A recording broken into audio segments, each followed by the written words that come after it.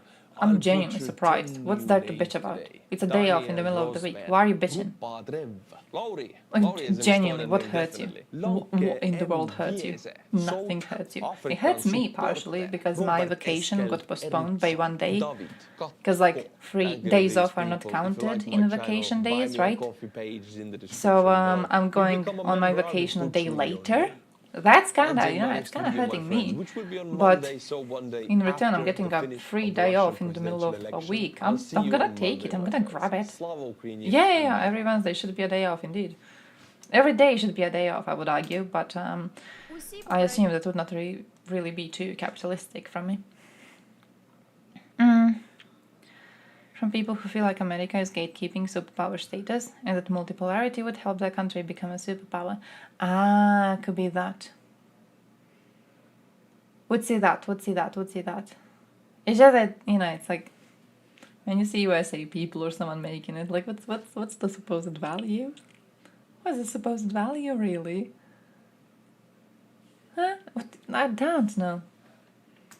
It's a weird little thing to push for, but I do believe in big part is just an anti-USA view in the first place, so it's not supposed to make a lot of sense, is it?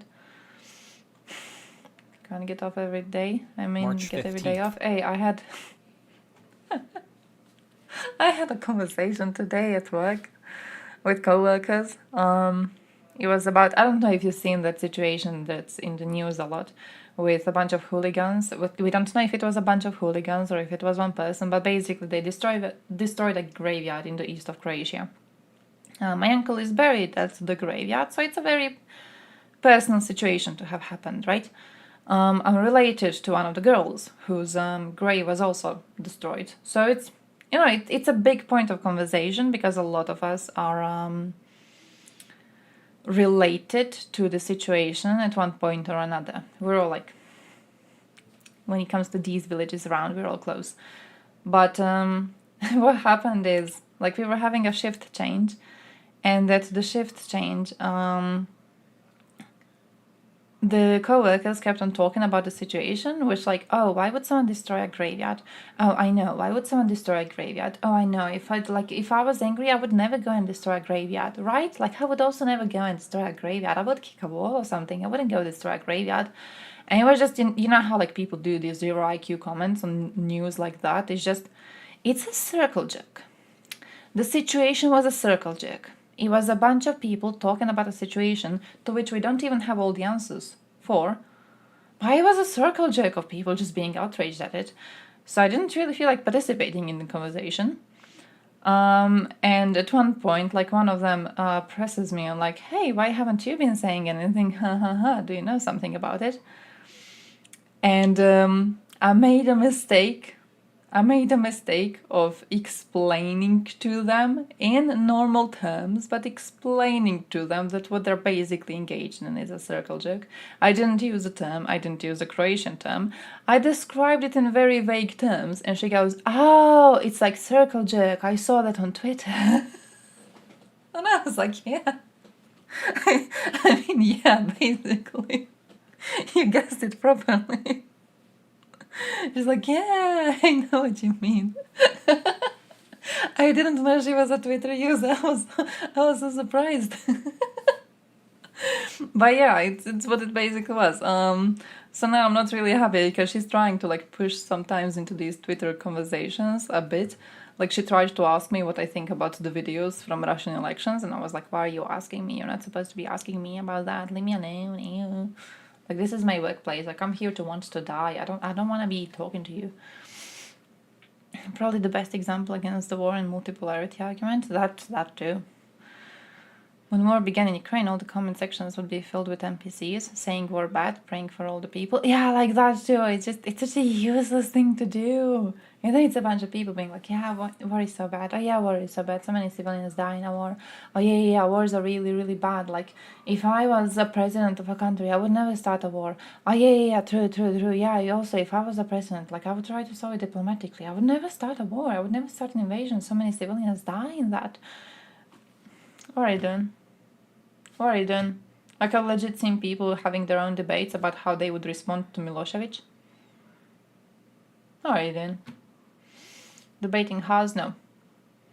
I ain't debating anyone from that side of the political aisle because I need to have like a chat command that reminds people of that.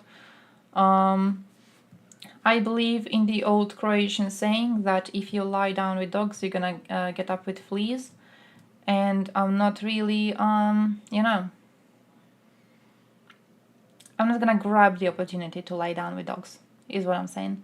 I ain't gonna be debating any of those people. If they want someone to debate them, they can look for people with an interest in those types of situations.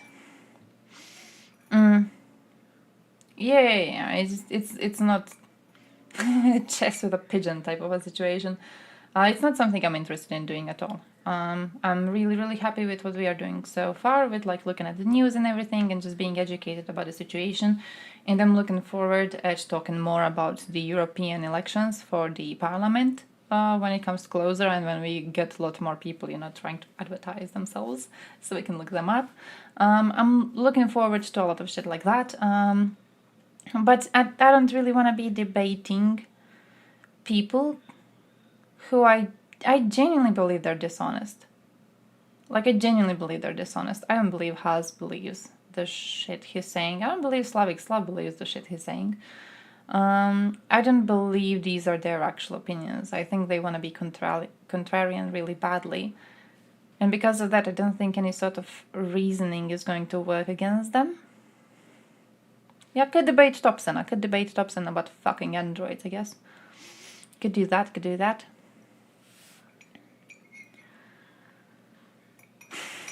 Slavic Slav messaged me yesterday, but I could not respond back for some reason. Oh, damn. Oh, damn, that's weird.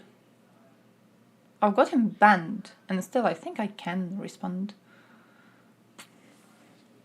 Human centipede style circle jerk, holy shit. That puts an image in my mind I didn't really want to see. But fair. Putin responds to attacks on presidential election voting booths. This has only strengthened the resolve and unity of the Russian people. Bro, it's the Russian people doing this. В соответствии с Конституцией России начались выборы президента с целью сорвать процесс голосования, запугать людей, хотя бы в приграничных с Украиной областях. Киевский неонацистский режим задумал и пытается осуществить ряд преступных демонстративных вооруженных акций. Это в первую очередь нанесение ударов по мирным населенным пунктам. Yeah, my Wikipedia powers are impeccable. Около 95% ракет и снарядов противника уничтожаются нашими средствами ПВО. Тем не менее, у нас, к сожалению, есть и пострадавшие среди мирных граждан. Всем им и их семьям, безусловно, будет оказана вся необходимая помощь и поддержка. Born to the gender, forced to shut up. Не остаются и не останутся. Кроме того, начиная с 12 марта сего года и по настоящее время противник, используя главным образом спецподразделения иностранных наемников и силы поддержки ВСУ, предпринял несколько попыток выхода из LGBTQ, Jew fascist liberals, oh yeah, the enemy of Russians, the enemies instead. 4 на Белгородском и 1 на Курском направлении. С целью выхода и закрепления на Constant debates or someone is treating it cynically. силы и That's how средства, Putin acted in his phone calls with примененные Macron. противником, Yeah, составили it's like, свыше 2500 личного состава. since it's a fresh thing. I think it's very similar to Destiny debate with Finkelstein, that part where like Destiny points out an actual fact. And Finkelstein goes, oh, you read Wikipedia. Yeah, it's very much like that. So why would you even do debates at that point? Like Destiny does it for a living, right? That's his point of existence. He does it for a living. So I understand that he would be doing debates with prominent people to get more views and then to get more cash and to be able to, I don't know, have sex with more women, I guess. But I'm not in a situation where I need to do that, so I'm just kind of not going to be doing that. Кого они решили запугать? Русский народ, многонациональный народ России. Такого Wait, I don't know if I understand what appeal to education is. Еще одна возможная цель акций подобного рода – отвлечь внимание своего собственного народа и общественности других стран. Oh, like argument from authority? Пытается униженно клянчить деньги и всякого рода подачки. Отвлечь внимание от реального положения дел на линии боевого For God's соприкосновения. Satanists, Где true. российские How вооруженные dare силы you? The уверенно strongest fighters we've had, удерживают the ones who инициативу и made шаг за those шагом, проявляя мужество и grasshoppers героизм, that were supposed to go добиваются and решения destroy the поставленных crops in перед ними Russia so боевых Russians задач. didn't have to starve to death. Создают таким образом необходимые базовые условия для Just because обеспечения Finkelstein has безопасности more России. education on the Israel-Palestine Внутриполитической conflict doesn't make стабильности his нашего claims or государства. opinions А inherently в more конечном valuable. счете и You для know what's my достижения thing though? And which is why I think that the entire pointing out that Destiny has been reading Wikipedia, why I think it has been interesting. I don't necessarily think Finkelstein has more education on the Israel-Palestine conflict.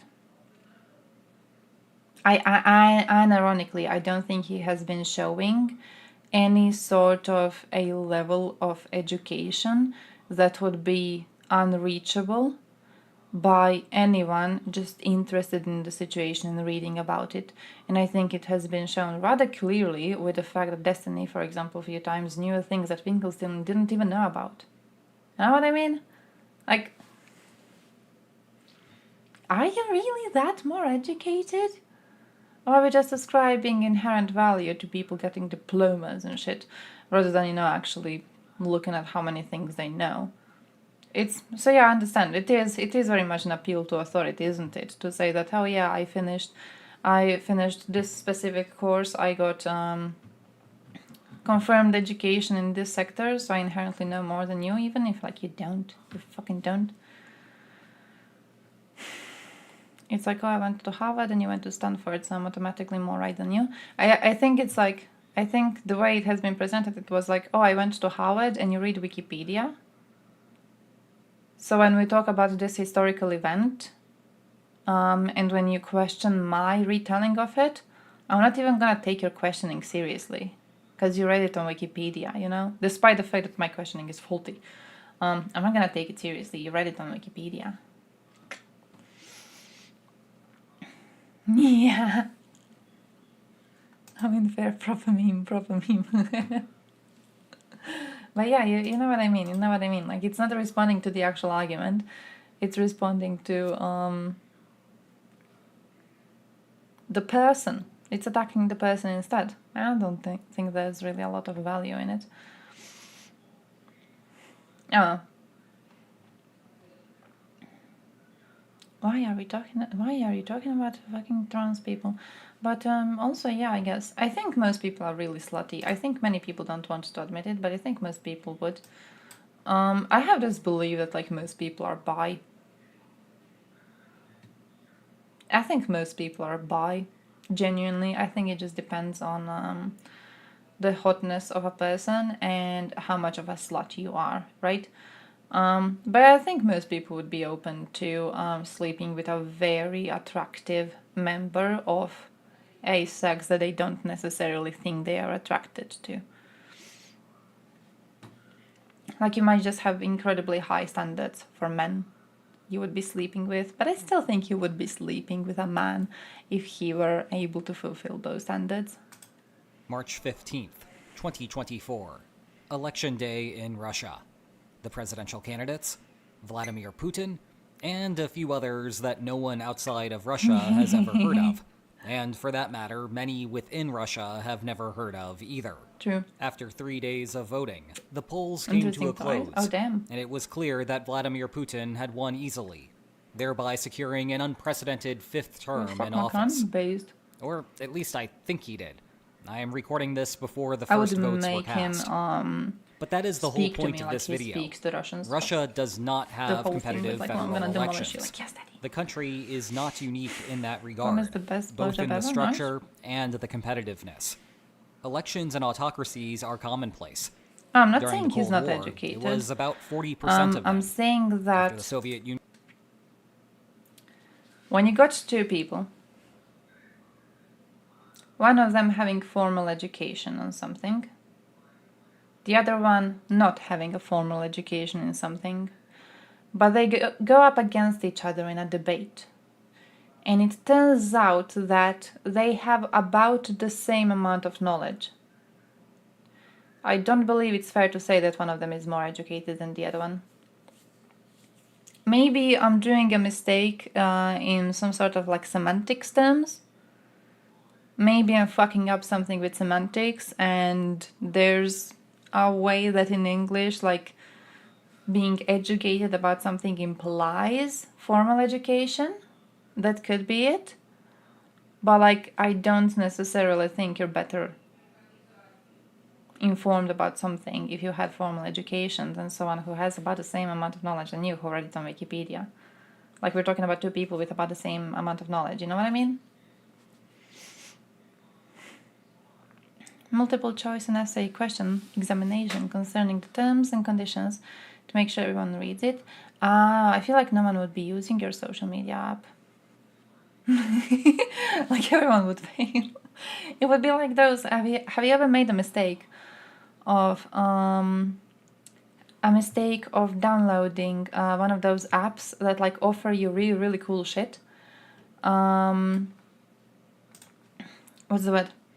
Apps offer you really cool shit. Like, I downloaded this one, which was like a Sudoku, but like really cool Sudoku. It was supposed to have like all the fancy ones and everything. So I downloaded the app and I'm like, yeah, I'm gonna go and start doing my Sudoku right now because I was really into it for 2 days. I don't know why. It was a phase. But you get to the app and then it gives you like a little questionnaire at the start. It's like, how old are you? What's your gender? What do you want to accomplish by doing these puzzles daily? What's your goal? You know, shit like that. I deinstalled it immediately. I didn't finish the questionnaire. I just removed the app. It happened to me also with a chess app recently. There was this application to learn chess, but they give you like different characters to fight against. And it's supposed to be like historic or book-based characters, right? So like, I don't know, you're supposed to be able to play against Sauron, for example, and he has his own playing style, right? So I was interested in that. I thought it was a fun application. But when I got it, again, it gave me the questionnaire. And I was like, nah. So I think the terms and condition, having the test, would be as much of a deterrent as that is. It's like, it lasts for a long time. I ain't doing this. I ain't doing that. No social media app is worth that. Who would you trust on a topic more? Someone with a PhD or someone who is autistic and obsessed with a topic? I don't actually know, genuinely. I don't know. I feel like you should be fact-checking both of them, and then you should trust the one that turns out to be just more correct. When it comes to like conversations about a topic specifically, right? Of course, there's some ways to... there's some situations in which this would not hold. Like, for example, you wouldn't trust someone who has expertise in doing... You would trust someone who has expertise in doing something way more than you would trust someone with no expertise but a lot of book knowledge. You know what I mean? But, yeah, I think you should just fact-check both and you should figure out which one of them is correct. I feel that's what you should do. I don't really think it's an answer you can... a question you can answer with a generalization, because there's always going to be very specific situations in which the answer is going to be incorrect. Like, you know, the Destiny Finkelstein debate. He doesn't have the same amount of knowledge, he's just better at recalling it. Yeah, see though, that's what's the difference? What's the difference between having no knowledge about a topic and having knowledge about a topic but being unable to recall it? Because to me it feels that if you are choosing to go and comment on a topic, like Finkelstein chose to be in this debate, for example, right?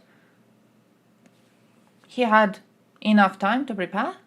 He had enough time to refresh his memory. He didn't do it. What's the difference between having no knowledge about a topic and having knowledge but not being able to recall it when it comes to these types of situations where you can prepare and you can refresh your memory and you're put on the spot and you're supposed to be answering questions that are in your area of expertise? Some of this shit takes years of research to fact check. Yeah, that's alright though. I feel that's alright. I mean, if we talk about blindly trusting someone, again, you know, there's definitely situations, like when it comes to people who have expertise in something, there's definitely situations in which you would just automatically have to pick one person to trust if it's something that would take like years of research to fact check.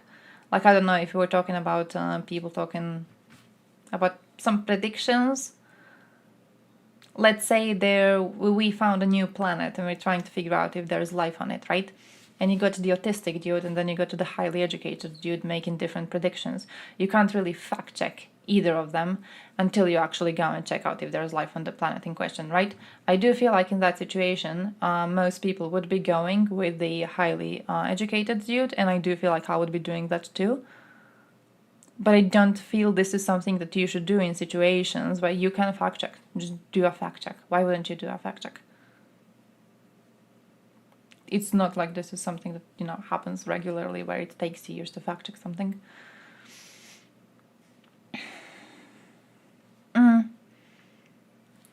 Wait, where was I in this? Hardcore Sudoku gamer too. Sudoku and teamfight tactics. Crumbled. It had grown to a nice 69%. But yeah, just the one who is right, I For feel, Western is the proper answer to this. The whole process is baffling. You know? Why bother like, going through the whole song? Think of the privilege you have in the situation. I don't know if privilege would be the right word. I don't know if I'm like butchering the semantics. But think of the privilege that you have when you see two people debate something, right? One of them highly educated, the other one not. You see them debate something and there's a question posed at a time, right? There's a question posed and they answer it in differing ways. In most situations, what you're going to be able to do is just Googling the damn thing. You can just Google the fucking thing and you can know which one of them has a correct opinion on this one thing. Right? And then you just do that a couple of times and you see which one of them has had a streak of being more correct. And you're like, all right, I'm going to be believing this one more. You know what I mean? It's not like... I genuinely don't feel we often encounter situations in which it would take years to fact check it. PhD self-interest money, autistic self-interest nerd. Oh, maybe that too. Maybe that. Also a generalization, but yeah, genuinely could be.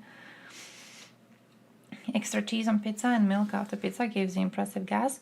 DB, I feel you might be dealing with what we in Europe know as pussy genes. It means you got a lot of American within you. A lot of Americans are lactose intolerant, and maybe you have the same thing. I am very sorry to hear about this situation, and you know, I hope in your next life you will be able to be born in a stronger body that is not lactose intolerant. I have that issue. I'm like, GG. I'm doing fine. Sounds like the second thought YouTuber. True. What are you diving in with?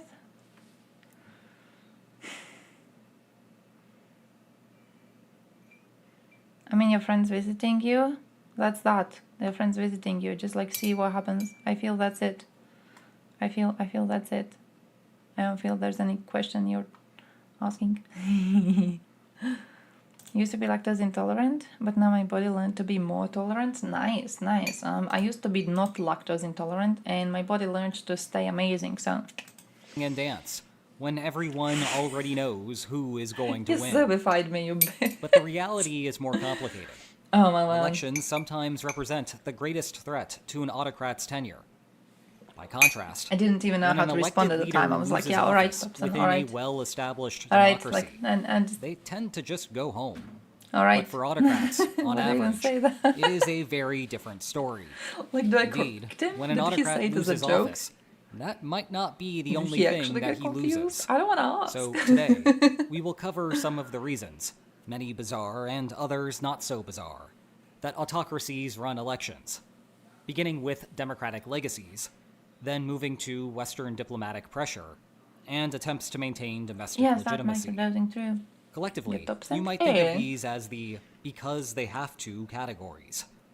However, there are also a variety of reasons that autocrats can directly benefit from elections, including gathering accurate information regarding citizen preferences, like 4 times more time deflecting the blame for certain policy failures, not as straightforward as Google resolving competency and corruption problems with local officials. I think that should be the point. I think that should be the way that you take in debates, really, right? It's good. to take hours of research when you're watching it. That should be the point. I feel like if you're just like listening, you know, you've chosen a side because you appealed to authority. So you've chose to trust the man who has formal education in the subject, and you're not fact-checking it, you're just like listening to him speak. I'm not really seeing that as a valuable use of a debate, really. You should be pausing it regularly and Googling it. Like, that's what I was doing yesterday. I learned a lot. I've got a whole thing. Like, I started a new notebook recently, and then I learned that Obsidian exists, so I think I'm gonna just use Obsidian for notes, starting now. But I started a whole new notebook thing where I was writing down shit that I need to Google later because I don't know which one of them was correct about certain historical events, right? But like, that's good. That's what you're supposed to do. I guess it could be different if it's a debate topic that you don't really give a lot of shit about. But if you're gonna genuinely be taking them in, and if you're genuinely like wanting to learn from both sides, oh yeah, I think listening to it as a podcast is not a smart thing to do. I don't think it's a smart thing to do because you're picking a side. You will pick a side if you don't consciously go and check the claims. You're going to pick a side. I'm trying not to pick a side in these things, specifically because I'm trying my hardest not to be a Destiny fan too much.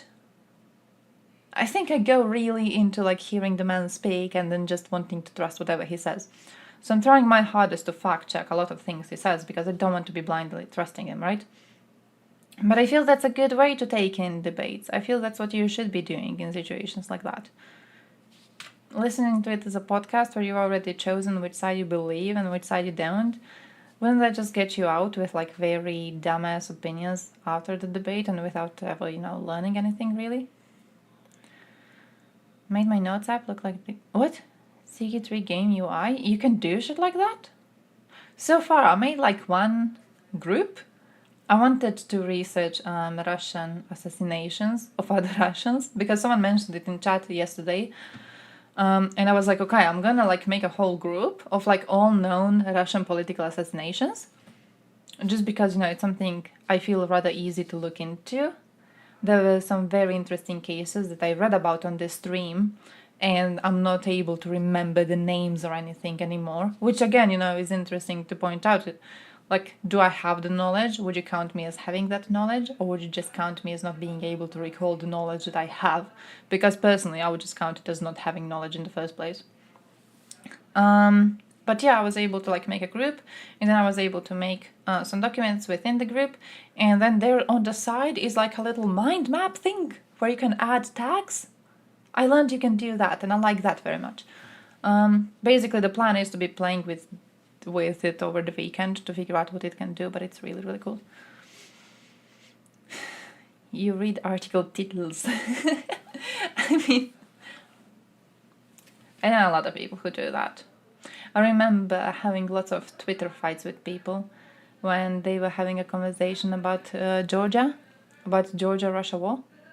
And then they were basically people would be sending you the screenshots of the headline. One of them specifically Reuters, alright? Fuck Reuters because of that. But Reuters published a headline which was Georgia started the war with Russia. And it didn't.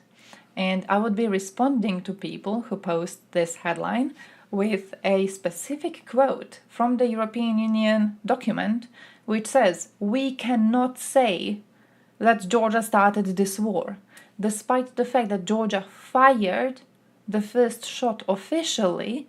Russia had been attacking Georgia for months before this. You can't say the start of the war was when Georgia fired the shot, right? It would make no sense. Russia had been sending combatants into the area. It has been giving them weapons. It has been sending a fucking military in. It's very similar to the ways they invaded Ukraine. And then you say Georgia started this war? What the fuck are you doing? So I would take the screenshots of this and then I would post it to people in replies and they would be like, yeah, but like I sent you the newspaper article. When it wasn't even the article, it was the headline. It's just that they saw these two as evidence of the same weight. It was really weird to me. Really, really weird. Whatever people say on TikTok. Oh shit. Credible commitments. Hey, talking about TikTok. What is TikTok? Who believes TikTok's gonna get banned? What do we think is going to happen to TikTok?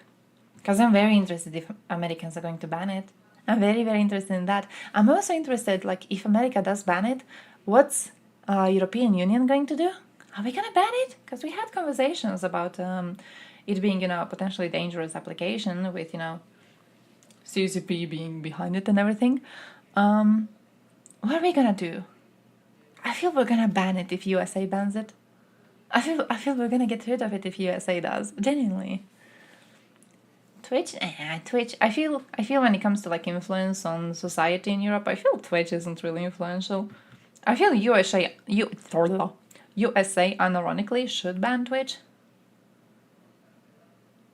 No, I'm lying about that. I don't feel they should ban Twitch. Maybe they should ban like Kick. If we're talking about harm of live streaming apps. But Twitch, like in Europe, you could ban Twitch and there would be like 5 people in Croatia being like, oh damn, Twitch is gone.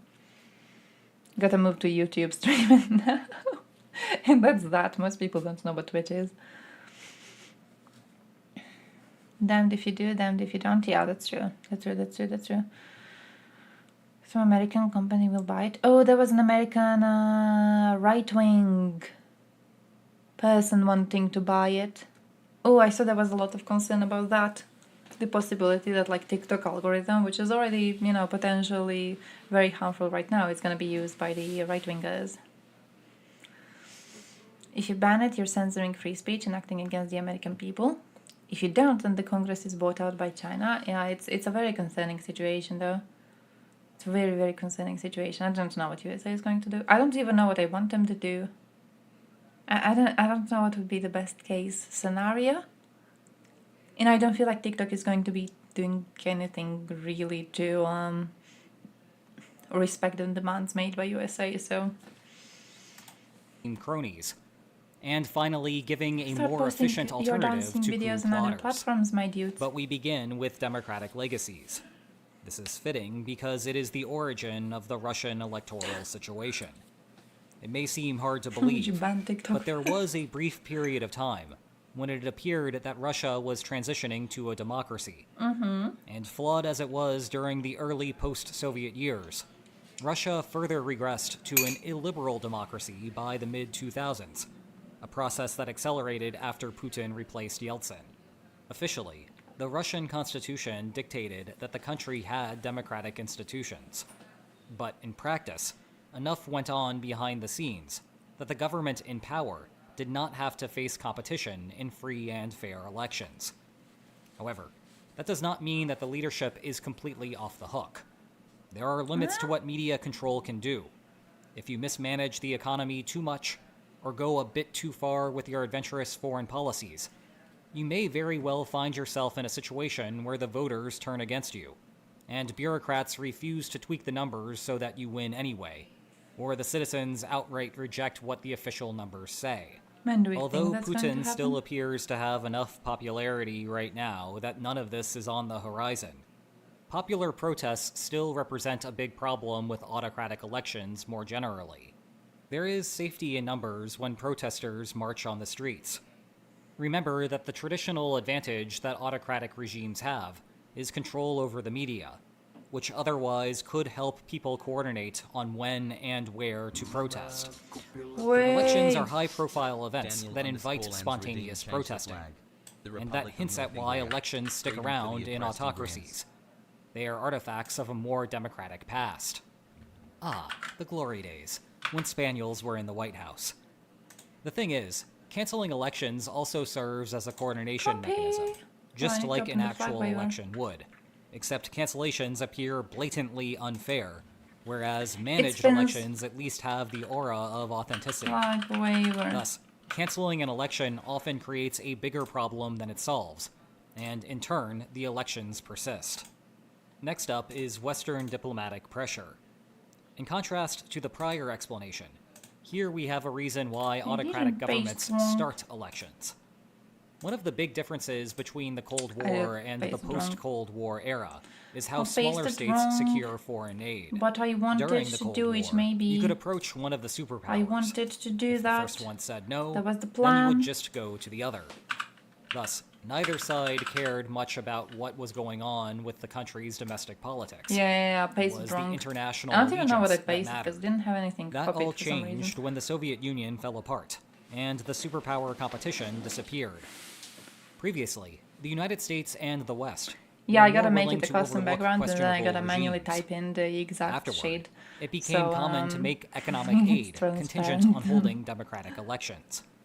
Now, in practice, those democratic elections can turn into democratic elections or democratic elections. But this is a classic situation where advocates of democracy do not let perfect be the enemy of good, or at least an improvement over the alternative. Aging? In Russia's high-profile federal election, Oh, few it's doubt like, that it's the your official life. numbers will be anything other than positive for the incumbent. But that is not You know, like universally the people in movies case. die. For example, in 2000, And then they get a Vicente Fox won flashback Mexico's of like their presidential entire election, life really, and really thereby quickly. You ended can see that 71 years of pre-rule in the country. Meanwhile, the Gambia provides an example from a less it's a great one. institutionalized setting. Flashback to 2016. He goes from a Yahya gamer Jammeh, kid seen here in a 2014 White House an gathering of old African dude leaders, in a had second, been in and power then he 20 grows years a but beard. just lost the presidential election. After briefly signaling his intention to not give up power, There's like 4 the different economic stages. community of West African states threatened to militarily And like the intervene. stage 2 is so Indeed, short. It's once ridiculous. Senegal began marching toward the capital, Wait, I want to Jammeh watch my went video. into exile. So, yes, it took a little bit of military intervention, but none of that would have been possible without the mandate of an electoral loss. That is why the West is willing to put up with elections, just as long as the quotes don't get too big. And with that caveat, that aid might go down as the size goes up. Because elections still provide an accountability mechanism, even if it is weak, some portion of this number is due to the Benjamins. The final forced reason Fair. for autocratic elections is domestic legitimacy. Due to Benjamin. By this theory, the Cold War was a battle of competing ideologies, democracy versus communism. Democracy won out, leaving it difficult for autocrats, communist or not, to claim that their system of government is good for the people. And thus we get elections. How effective the ruse of Benjamin elections Shapiro? is He's the one depends on the keeping awareness of the elections country's going. citizens. Someone living in Iraq Benjamin? with even the slightest international His name is exposure Benjamin. might have been just a bit What's his name? dubious when, in 2002, Saddam Hussein Donaldson received Benjamin? 100% support in a referendum that also had 100% turnout. And yes, these numbers actually did happen. Happened. Press X to doubt. Even more What is remarkable stupid? Oh, was it the is fact Benjamin. that not a single ballot was declared invalid. Benjamin Take that, Aaron Flora. Shapiro. But the better that the government monopolizes the media airwaves, the more that Man. faults with the electoral system can be swept under the rug. He authored This normative 16 basis for books. elections is not universal, though. The Chinese Communist Party, in particular, tries to derive its legitimacy from good governance, and likes pointing out all of the faults with Western elections. You know what I wonder about? Specifically, that they Why create is, like, divisions that It disrupt says the he's country's a lawyer. harmony. Alright. Thus, we continue Columnist, on to the alright. ways that Author and autocracies conservative directly political benefit from commentator. elections. Is it like an beginning actual with job? information gathering. Take any given autocrat. Because so many people, The I game he feel, is write playing political against his commentator country's in their citizens bio and is everything. figuring out That's how not to an actual provide job, is it? just It's enough like basically goods and just being a services live stream. to convince the Are you masses actually like a that political rebellion commentator? is not Is he in actually their a political best interests. commentator and he's just making The videos problem about is it? that autocrats Like, may is that the not real know job that you? It's not exactly the real where job the you get paid citizens' for. red line is drawn. But then again, a YouTuber, I guess it's Lines akin to a aren't just for YouTuber. You're just maps. saying that you're specifically a Worse for political him, YouTuber, right? Using the state's security forces and bureaucracy Such to a weird try little to thing. I can't take it establish an seriously. answer Like I would might technically not be a work as political well as commentator, one wouldn't would I? like. It's just We weird have because it talked sounds so before in a serious and different then context it about isn't. how there are strong Realistically, incentives like, to what? tell an autocrat that everything is fine, even if it is not. And that creates a perverse Benjamin. incentive for officials to not even bother figuring out the truth, given that they intend to not be the bearer of bad news regardless. In contrast, that makes sense. Elections can act as a more objective poll of the population. Ignore what the official numbers say. The state still has access to the raw data, and that helps give the leader some guidance about whether the existing policies are working, or if the state needs to make changes to avoid a rebellion. Take Venezuela's December 2023 referendum as an example. Remember when the Essequibo crisis was the only thing anyone wanted to talk about for a hot minute? If you do not, this is when Nicolas Maduro appeared to be interested in fanning the flames regarding a disputed region between Venezuela and Guyana, either for the oil or for his own domestic political benefit. But the wisdom of such a move depended on how much the average Venezuelan cared about the issue. Enter the referendum, where the official results showed an absurdly high 98% of voters supported challenging Guyana over the territory. Was that the real number? Who knows? That is actually beside the point.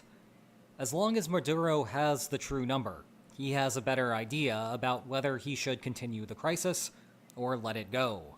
Next up is deflecting blame. The idea here is that you build a dual-track political system, a primary one with centralized power, not subject to electoral pressures, and a subservient one that has some level of political independence, but whose membership is closely overseen by the primary power. This allows the primary power to explore various policy reforms without having to accept responsibility for the failures. If you want to try something new, you simply permit a controllable reformer to win the election. The controllable reformer then implements the policy. If it works out, then great. If it fails, no big deal. You are not responsible. The people voted for it. So you simply push the reformer out and start anew. As that that was the idea of like what was behind Kremlin allowing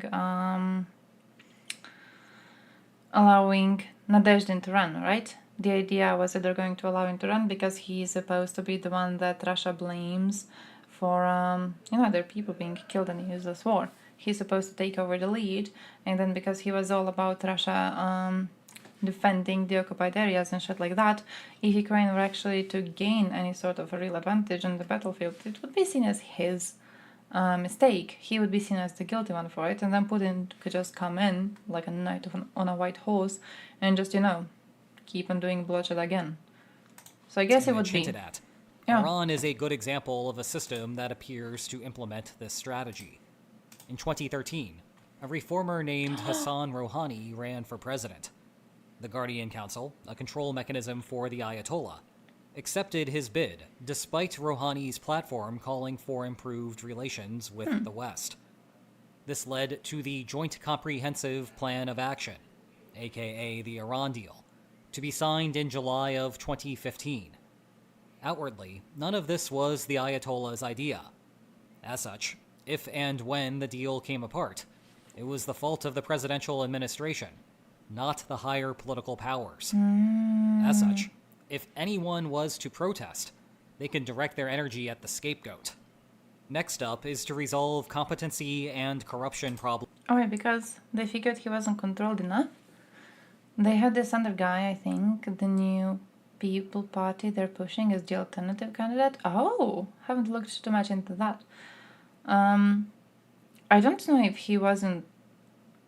Could actually be that he wasn't controllable enough. You know what I think it was? The way I understand the situation is that they wanted to offer a genuinely anti-Putin candidate, so they would know how many people are, actually anti-Putin.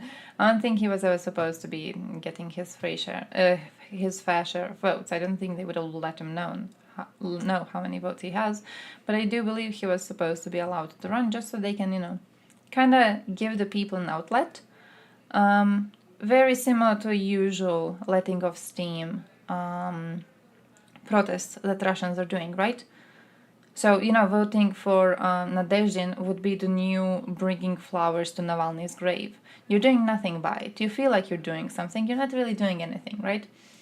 But yeah, I definitely think that he gained a lot of support. And this is where you gotta give some credit at least to Team Navalny, because I do think Team Navalny has been rather successful in hyping the people up and getting them to take selfies and everything, and planning when people are supposed to go out to vote in the elections, shit like that. Like, there were actually some movements being planned at the time that, yeah, made Kremlin think that this is getting out of their control now. This is getting out of their control. I don't think necessarily Nadezhdin himself was out of control, because I don't think Nadezhdin himself was against what Russia is, but his fan base, definitely.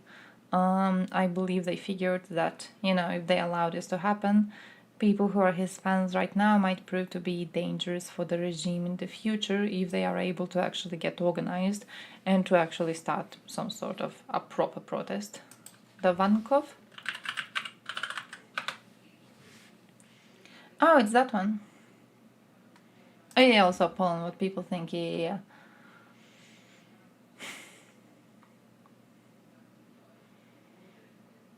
New People Caucus. Only parliamentary party to not support the independence of Donetsk and Luhansk regions from Ukraine. Oh. Favor of peace and negotiations on the war in Ukraine, as well as the ending of unnecessary censorship. Kremlin reportedly attempted to stop him from becoming a candidate due to his relatively youthful age, contrasting with the aging 71-year-old authoritarian president. He is the most liberal candidate on the ballot and the most likely to become the alternative to Putin candidate. Some polls are showing him in second place behind Putin.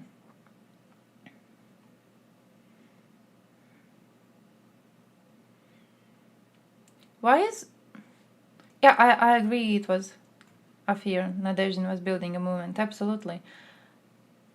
Why is it not a fear that Davankov is building a movement?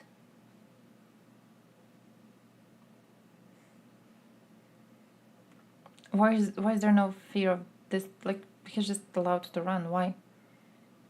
What does Nadezhdin think of this man, I wonder?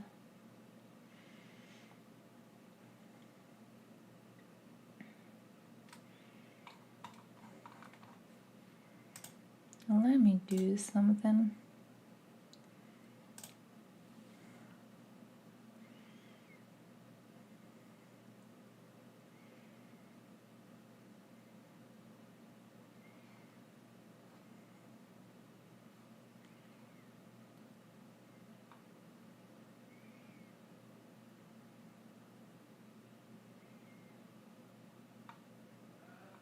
No, he put his signature in support of Nadezhdin.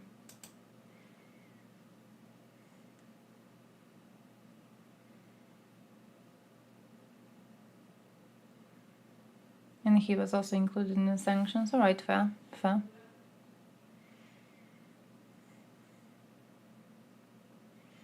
Nephew of Alexander Davankov, a friend of the chairman of the New People Party, Alexei Nechev, and his partner at Faberlic.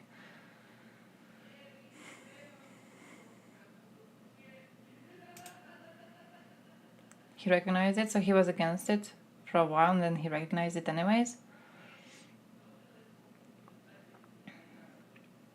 His movement is a watered-down version of the liberal movement that already exists. Ah, so it is. Letting off steam. He's a perfect letting off steam candidate. You vote for him, you're changing nothing. That makes sense. Hey, you're welcome. That makes sense to me, yeah.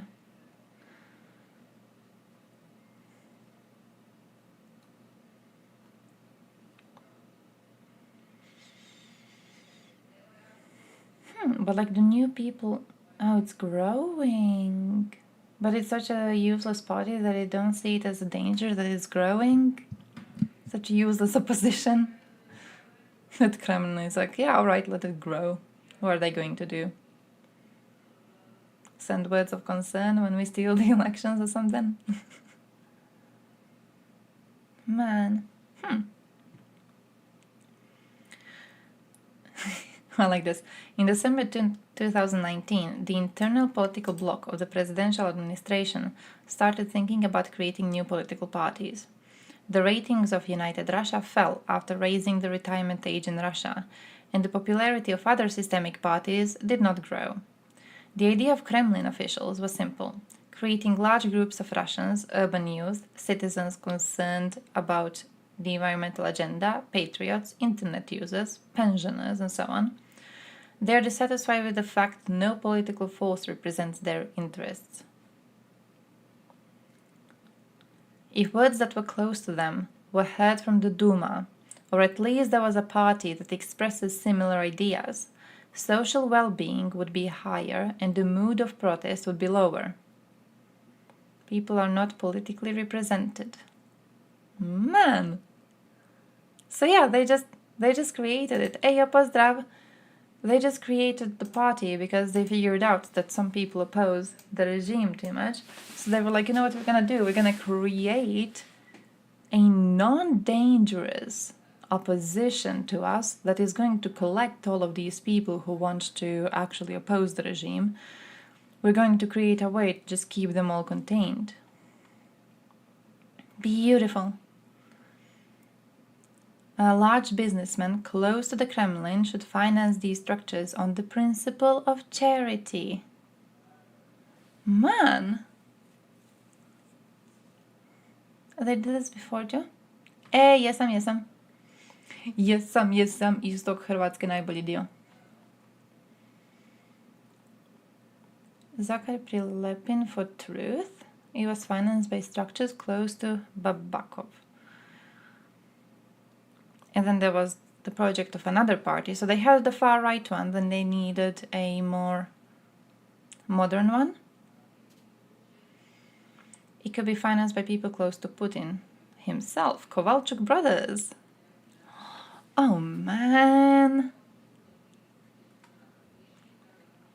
Unlike Prilepin's project, who, according to Medusa, himself offered his services to the Kremlin, the new liberal at the time did not have an obvious prominent leader.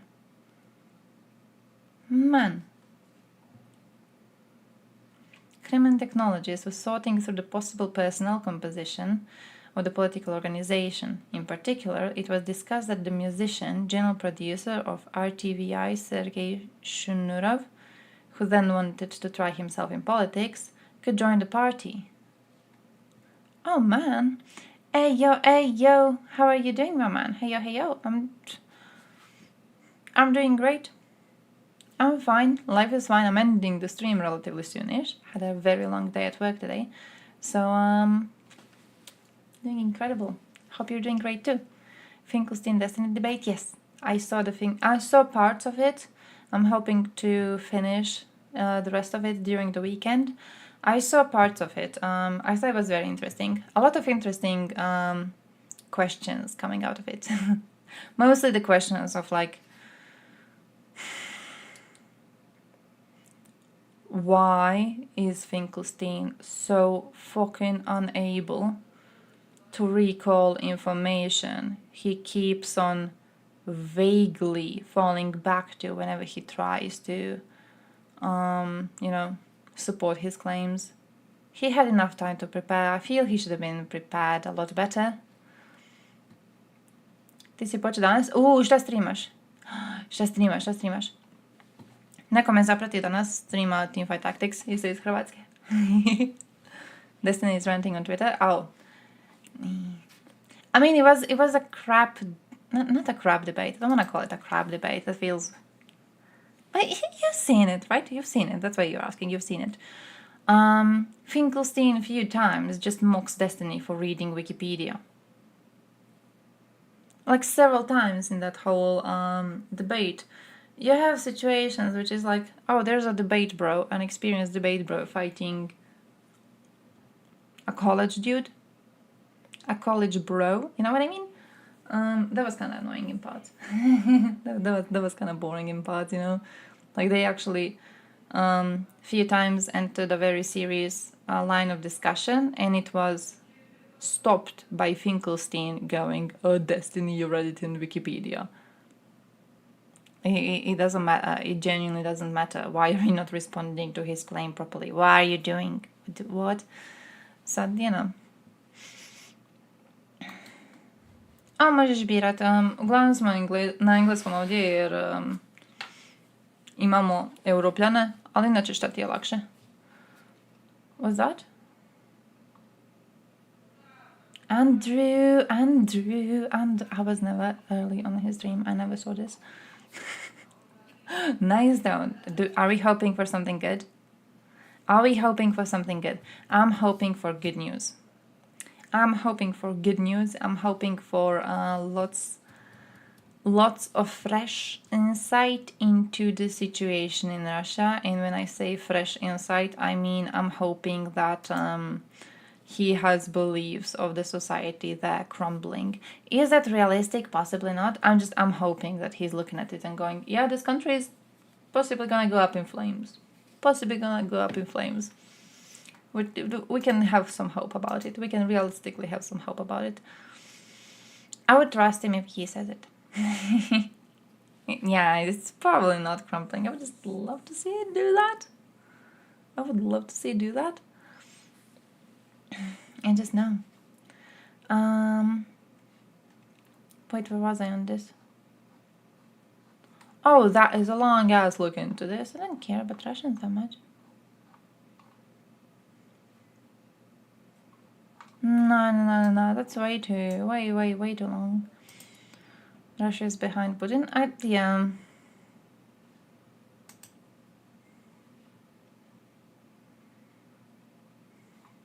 Sergei Gazarov.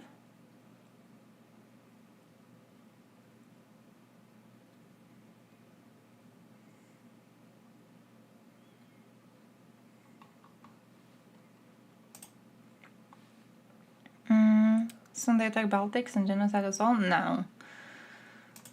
I mean, I understand the doomerism though. Look, you're allowed to hope for Russia crumbling, alright? You're allowed to hope for Russia crumbling while you wait. I think that's alright. Problems with local officials. Oh shit.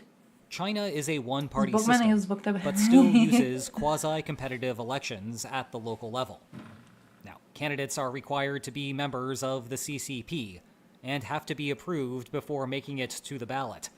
But once there, it is up to the voters to decide. Part of the reason for this is because it outsources government oversight to the average citizen. After all, the central government has a vested interest in having competent officials at the village level. They are not major threats to the broader political authority, and policy failures at the local level will just create undue frustration. The same goes if those low-level officials are more interested in accruing ill-gotten gains than governing.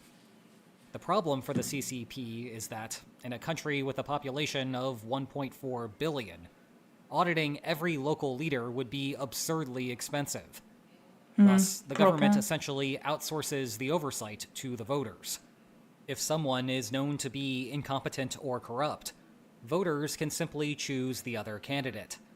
The process saves the central government a ton of money, and it also comes with the nice bonus of deflecting any of the blame for poor local governance to the voters, who are responsible for choosing the particular leader. It is a win-win for the party leaders. Next, we pivot to inside the regime, and Son look made a at really making good, I think it credible was Kim, commitments to made a really good regime comparison cronies. yesterday to Nazis. Broadly, It's basically as face democratic two as binding Nazi constraints: Germany was, in a way that I do revolution by the believe a lot of masses people and support coups the from regime. within. Even But in at the same time, autocracies, where power is seemingly It's centralized in important the to hands of a note single that any individual, other autocrats option is still pretty need the much taken support of away at from least them. a handful of But key also, players I don't to believe maintain most of their Russia grip on is power. opposing the regime. However, cronies must worry that their favor with a leader may come to an end, and with it will come the loss of their income streams, jail, or worse. As such, if circumstances give a crony a short-term opportunity to initiate a coup with a high chance of success, the leader might not be able to deter the challenge.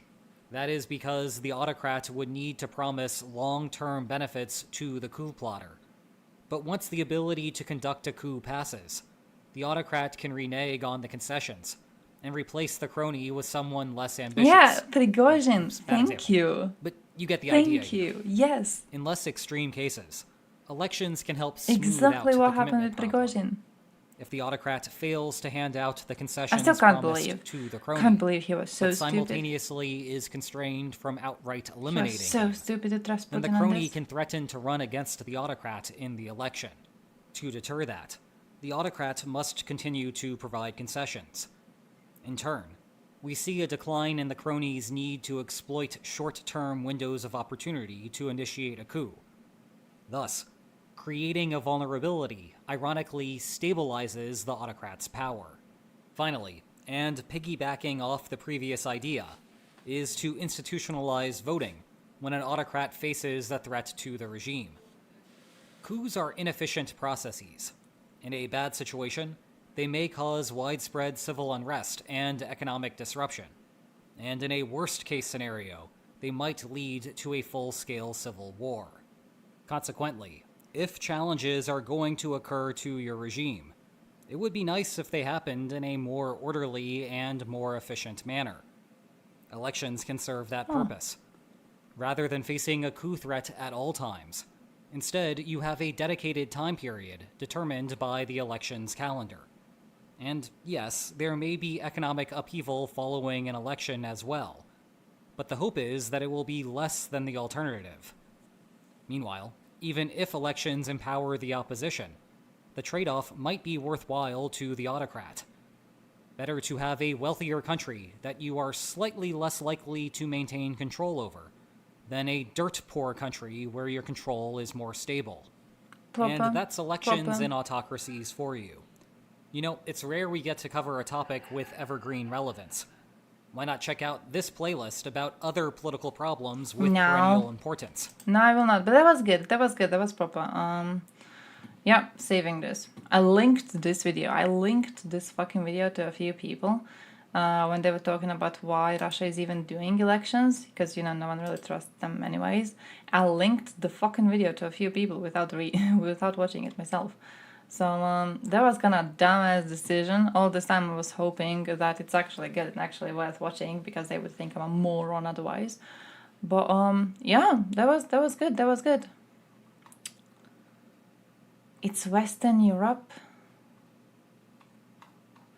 No. I went there 15th March. Was it yesterday's ones?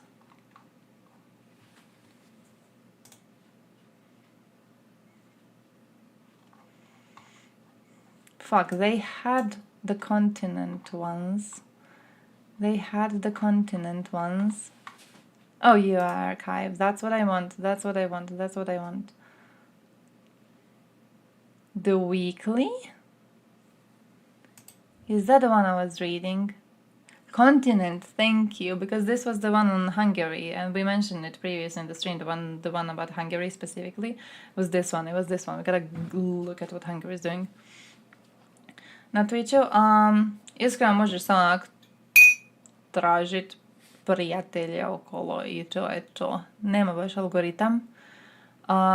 Možeš objavljivati na drugim platformama i da, to je više manje to. I kao hobi je dobra stvar. Jako je teško narast do razine zarađivanja do duše, tako da ono, zapravo sam bi trebao testirati i vidjeti kak ide iskreno. Najbolje tak. Testiraš i vidiš šta ti daje više ljudi, vidiš šta ti daje manje ljudi. Skontaš usput, više manje. Meta se jako puno mijenja, stalno. I zapravo, zato što nema algoritam, ne možeš puno utjecat. Elvish? Yeah, mostly Elvish. I like the comparison to Elvish. I like that, because usually I get Russian. I like the comparison to Elvish. Thank you.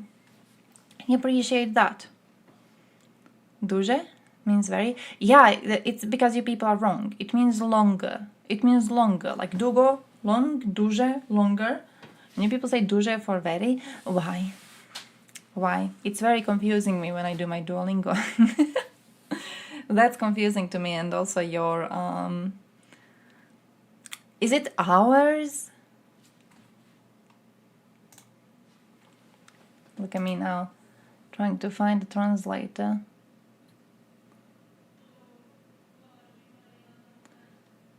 Here it is.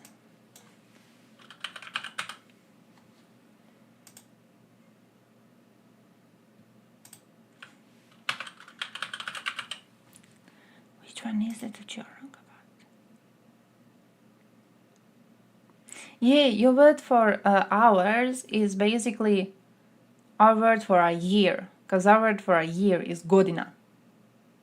Our word for a year is godina.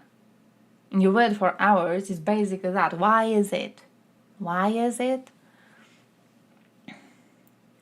Ochen for very. I mean, Russians are just wrong though. Russians are just wrong about everything, so yeah. Дуже dick. Yeah, дуже dick. Duży. Because the dick is a male. Duży, right? So yeah, duży penis would be a longer dick. Yeah, true, indeed. Let me write it for you. D-U-Ż-I P-N-I-S. Longer dick. That was your Croatian lesson for today. Alright? Go and teach it to everyone else. Duże. It depends on the gender. So you have like duży penis, which is a male gender. You got duża krawata, female. I kicked my phone and now it wants to transfer some photos. Krawata, female gender. And then you got duże. The fuck is middle gender? I just know pile for like chicken.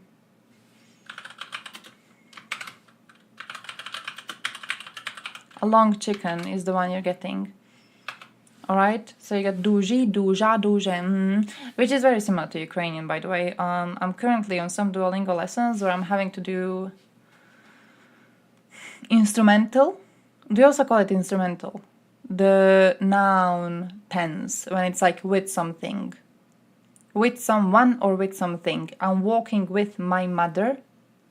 I'm eating soup with pasta. Right? Like with something, the word changes. We call it instrumental. I don't know if you call it instrumental.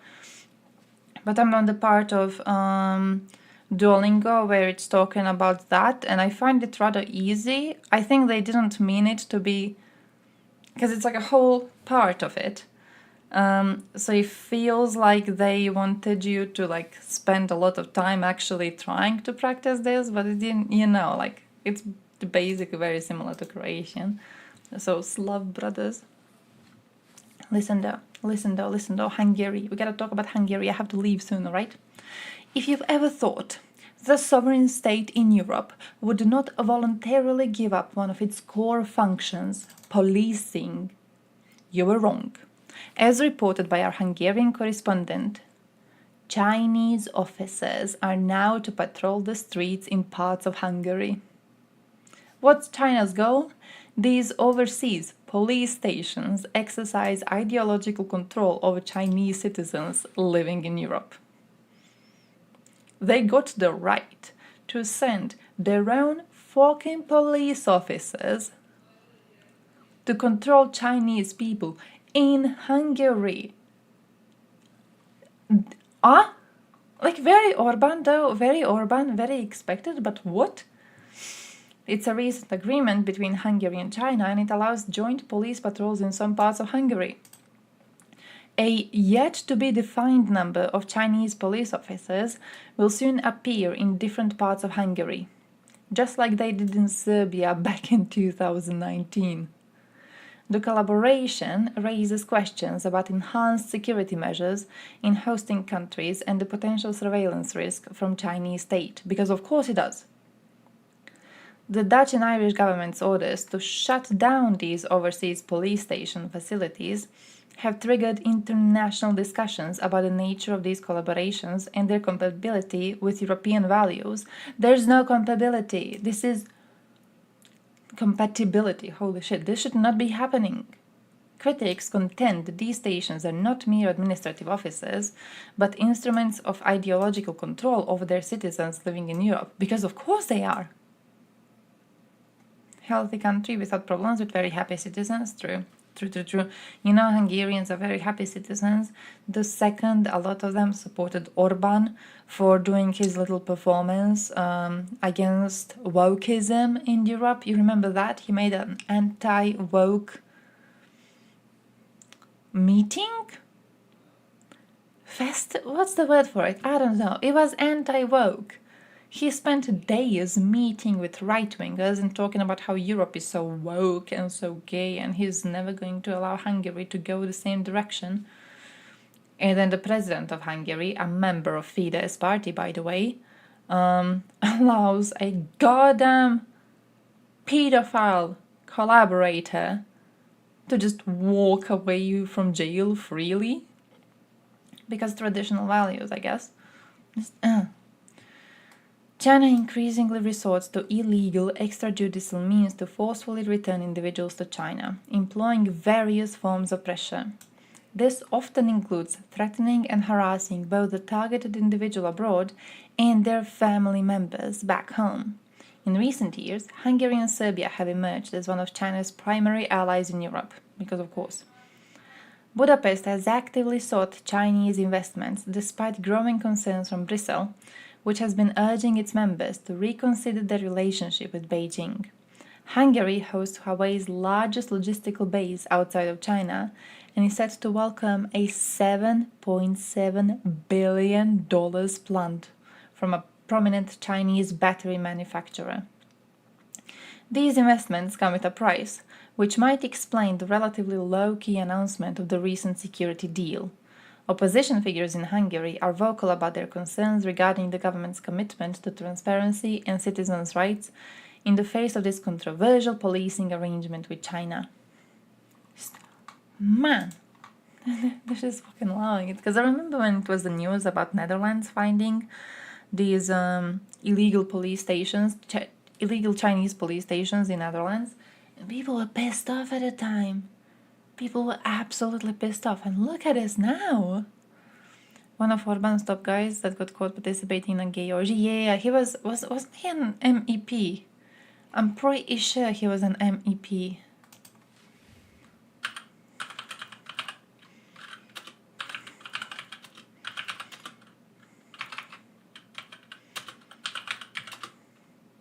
Do you think it's smart to Google Fidesz party gay orgy? Oh, nice. I was scared I'm gonna get some dicks on the screen. This one. Josef Zayer. That one. It was, if I'm not mistaken, this was during COVID. And there was so many people at this gay orgy that they were breaking COVID regulations. Yes, he was stopped by police after reports of a house party violating lockdown rules. He was found with drugs. Oh, I didn't know there were drugs involved. Oh, this is new to me. I know he tried to run away out of the window and then he was stopped. I didn't know he was caught with drugs. It doesn't really matter that much. Inside the flat, police found about 20 people, 2 of whom invoked diplomatic immunity. A gay orgy without drugs, unheard of. Look, the amount of gay orgies I've been participating in is very, very low. I know what they do there. I know what people do at orgies. It's not really my thing. But I'm glad I have an expert in chat to tell me. You're missing out, damn. You're getting me interested. I'm gonna post like an advertisement in Croatia, like gay orgy seeking out. Please accept me as a member so I can see how many drugs you use. And I can see, oh shit, that would be great. You infiltrate them. You fucking infiltrate them. And then you report all the far-right politicians you see them, because you're gonna see many. Need to do that. We need some heroes in the scene. Okay? I bet you've seen your fair share of far-right politicians. Report that shit. What was this? Rainy season. Summer 2023 was marked by a series of extreme weather events across Europe. Rainfall levels were particularly high in Northern Europe in July and August, with a storm affecting several countries, including Slovenia, Norway, and Sweden. Other parts of Europe also experienced torrential rains and flooding, such as Croatia, Germany, and Austria. Oh.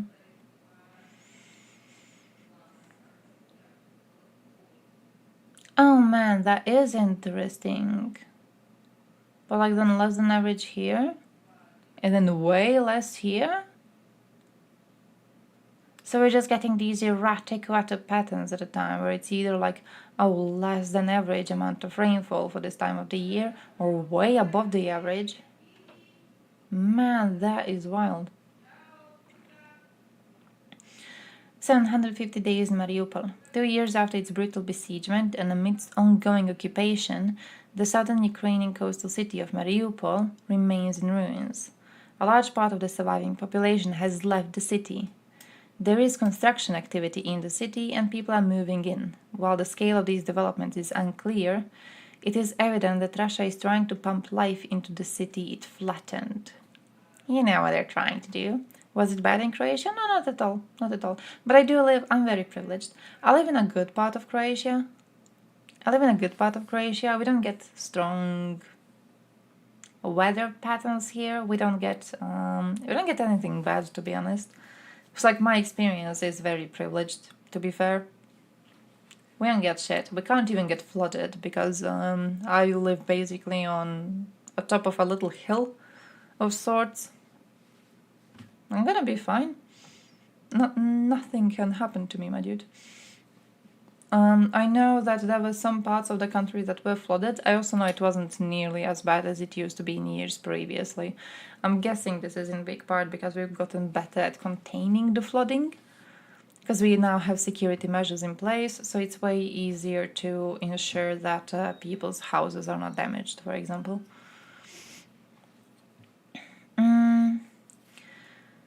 Attempting to establish control over the city by Russifying it. Occupational authorities have been confiscating houses and transferring whatever functional housing remains to Russian construction workers and loyalists. Even if you can prove a home is yours, Russia arbitrarily picks and chooses who gets to live where.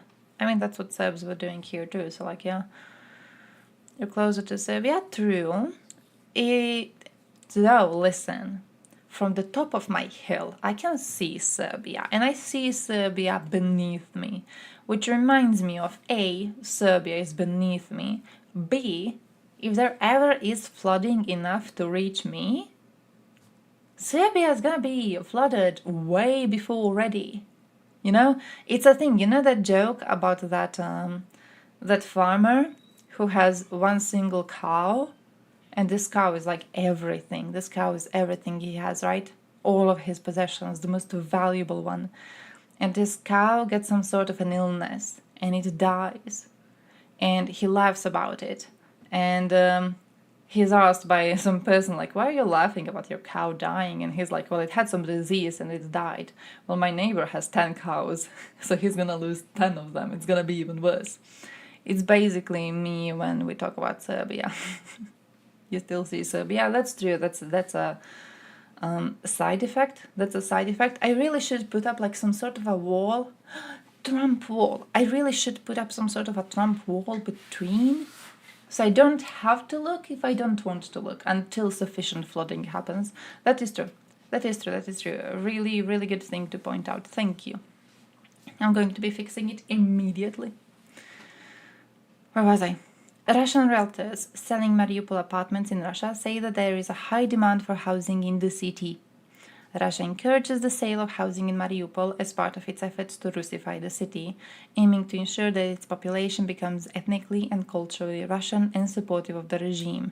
Again, same thing that Serbs were doing over in occupied areas of Croatia when they were occupying them, and all the Serbs that ended up buying these houses and moving into these houses ended up being questioned at the court. There were some of them who cooperated more and they were actually given prison sentences. There were lots of them who kind of pussied out of it. So they struck a deal with the court. So they would, reveal the names of all other collaborationists.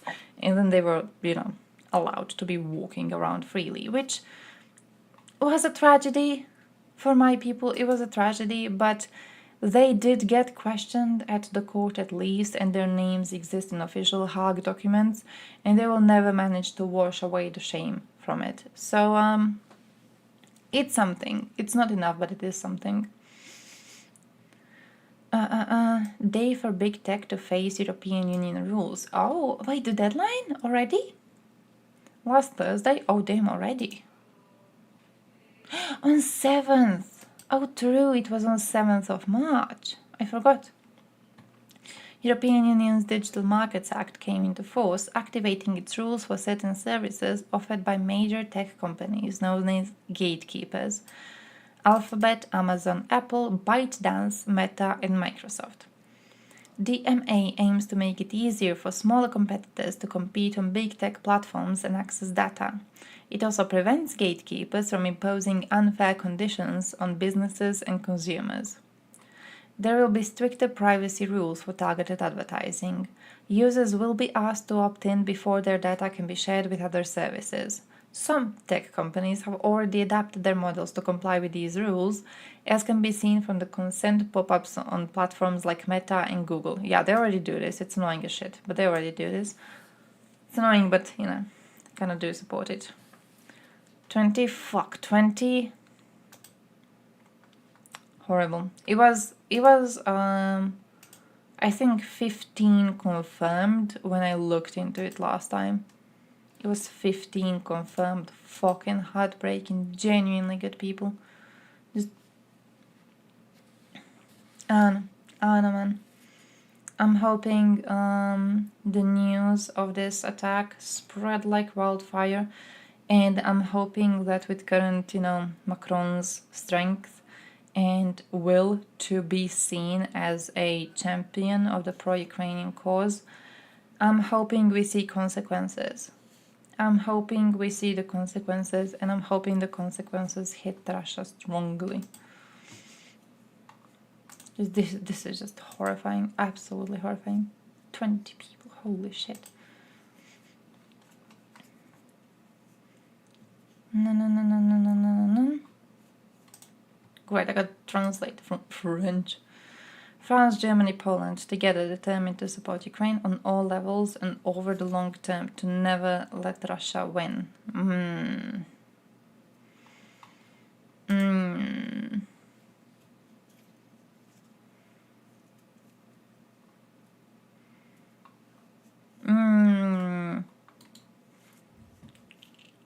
He seems very hopeful, and I'm not sure I like that.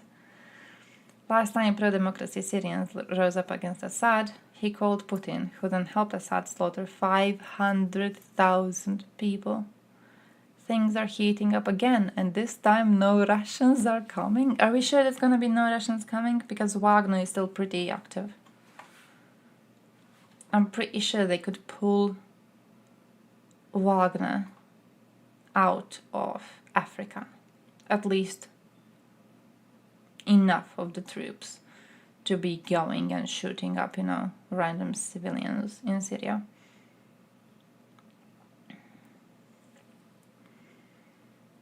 After 1,000 missiles and drone attacks against Ukraine, USA is doing nothing. True.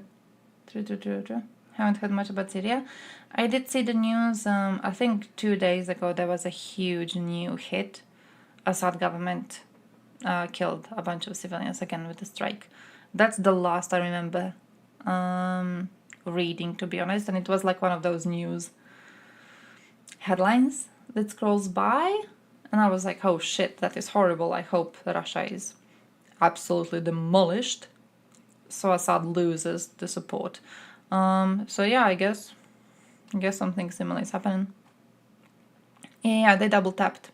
Fuckers double tapped. They hit once, and then they waited for emergency services to come to the scene, and then they hit again.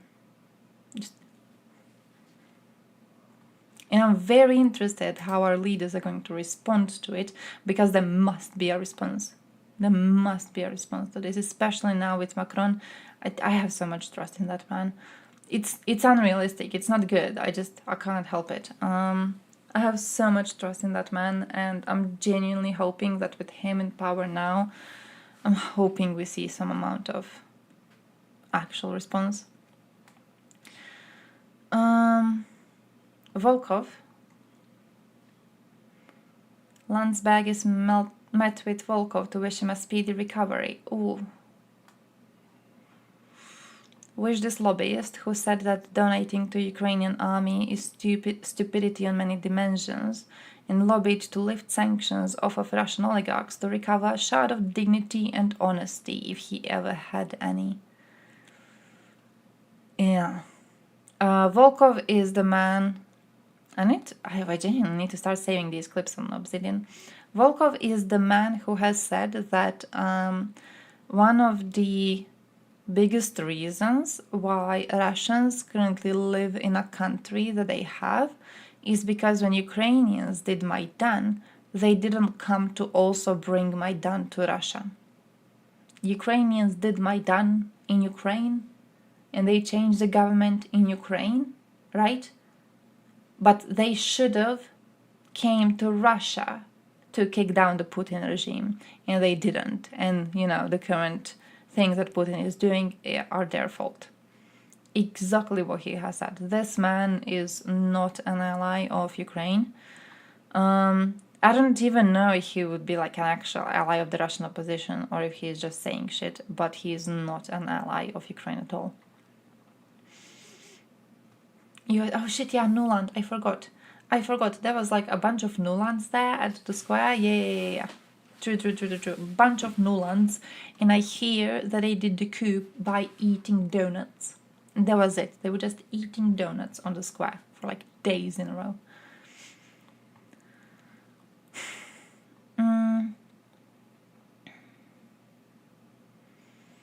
Volunteer trip at Pan-Ukraine in the liberated Chernihiv region. We keep looking at non-verbal records of violence Russian occupants left on nature.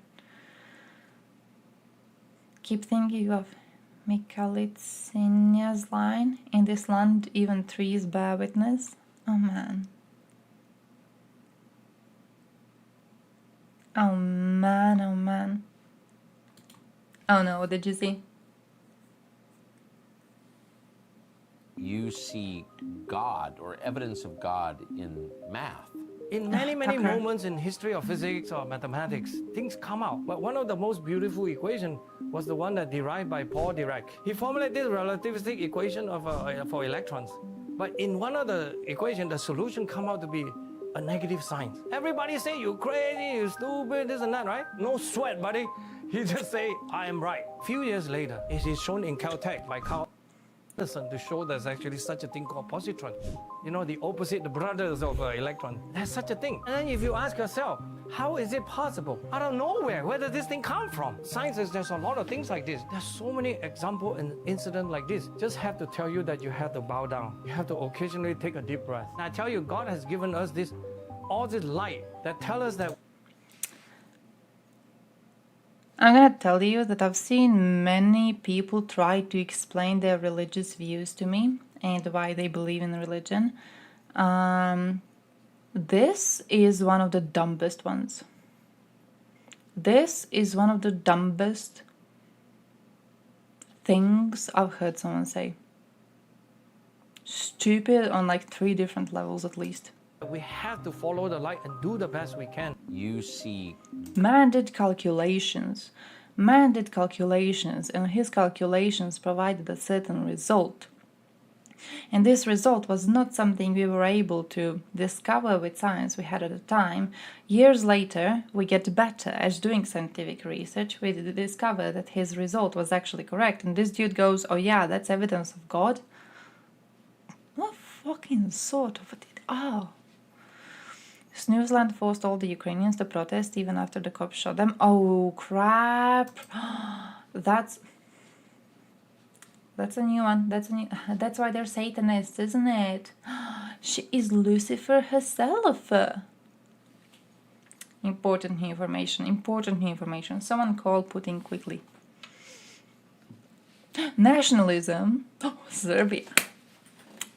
I gotta read about Serbia. I wanted to go to sleep, but then I saw Serbia. Last week, Serbia's national music contest to select its Eurovision entry sent the most extreme nationalists into a frenzy, with organized calls for protest and social media harassment. Serbia's traditional, nation-loving part was not happy with the winner. They had another favorite.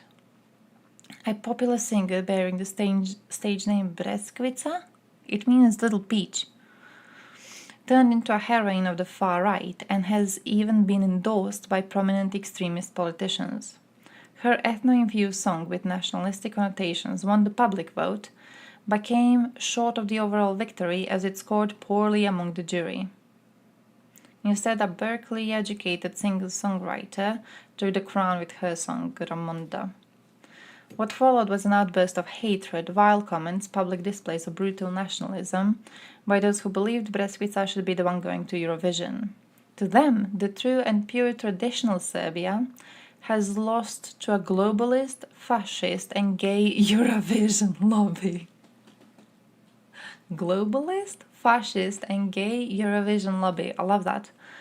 More bizarrely, the singer has never been known for traditional music, but rather for songs with controversial lyrics. Oh, right, so she was edgy before, enters Eurovision, actually writes a song that is a bit less edgy and a bit more Eurovision-like, and the jury is smart enough to not allow her to go into the competition. The story is not merely about Eurovision, as it has often been the biggest target of traditionalists. It's about a dangerous tendency that can endanger the stability of the Balkans. The tendency is called the existence of Serbia. Serb society has become so deeply nationalist, polarized, filled with extremists, with an overtly nationalist authoritarian government and a president whose ideology was born in the most radical Serbian far right of the 90s. In Bosnia and Herzegovina and Montenegro, extended hand of this brand of politics are doing their best, their part of the job in the ethno-nationalist agenda. This situation can only bring instability and tensions. That is, if the people of Serbia don't wake up from their deep sleep. Marko, he's a Serb. That's a Serb. I'm sorry to tell you, I've been reading a Serb. Marko is snorting copium. Marko is here snorting pure copium, like huge bags of copium just straight into his fucking bloodstream. People of Serbia are awake, they're just nationalist. They're just nationalistic. They know what they're doing, they're just nationalistic. They're not gonna wake up from this deep sleep. They know exactly what they're doing, they know exactly what they're cheering for. This, come on, Marko, like you can do better than this. You can do better than this. You're one of us.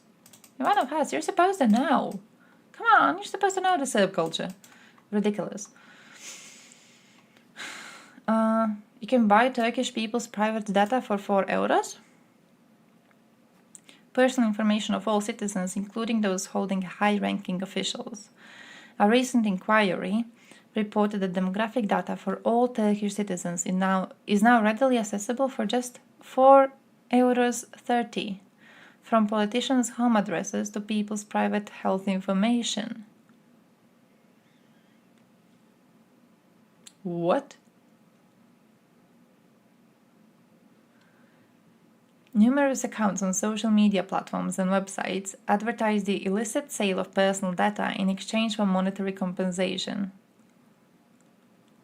While the identities of those illicitly accessing private information and their methods remain undisclosed, the government's failure to safeguard citizens' data is deeply concerning. No official investigation has been launched, and no transparent process has been carried out other than denying the alleged leaks in the past year. Man!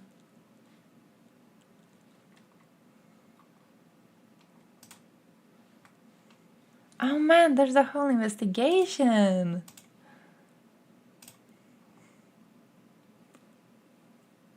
$150 liras?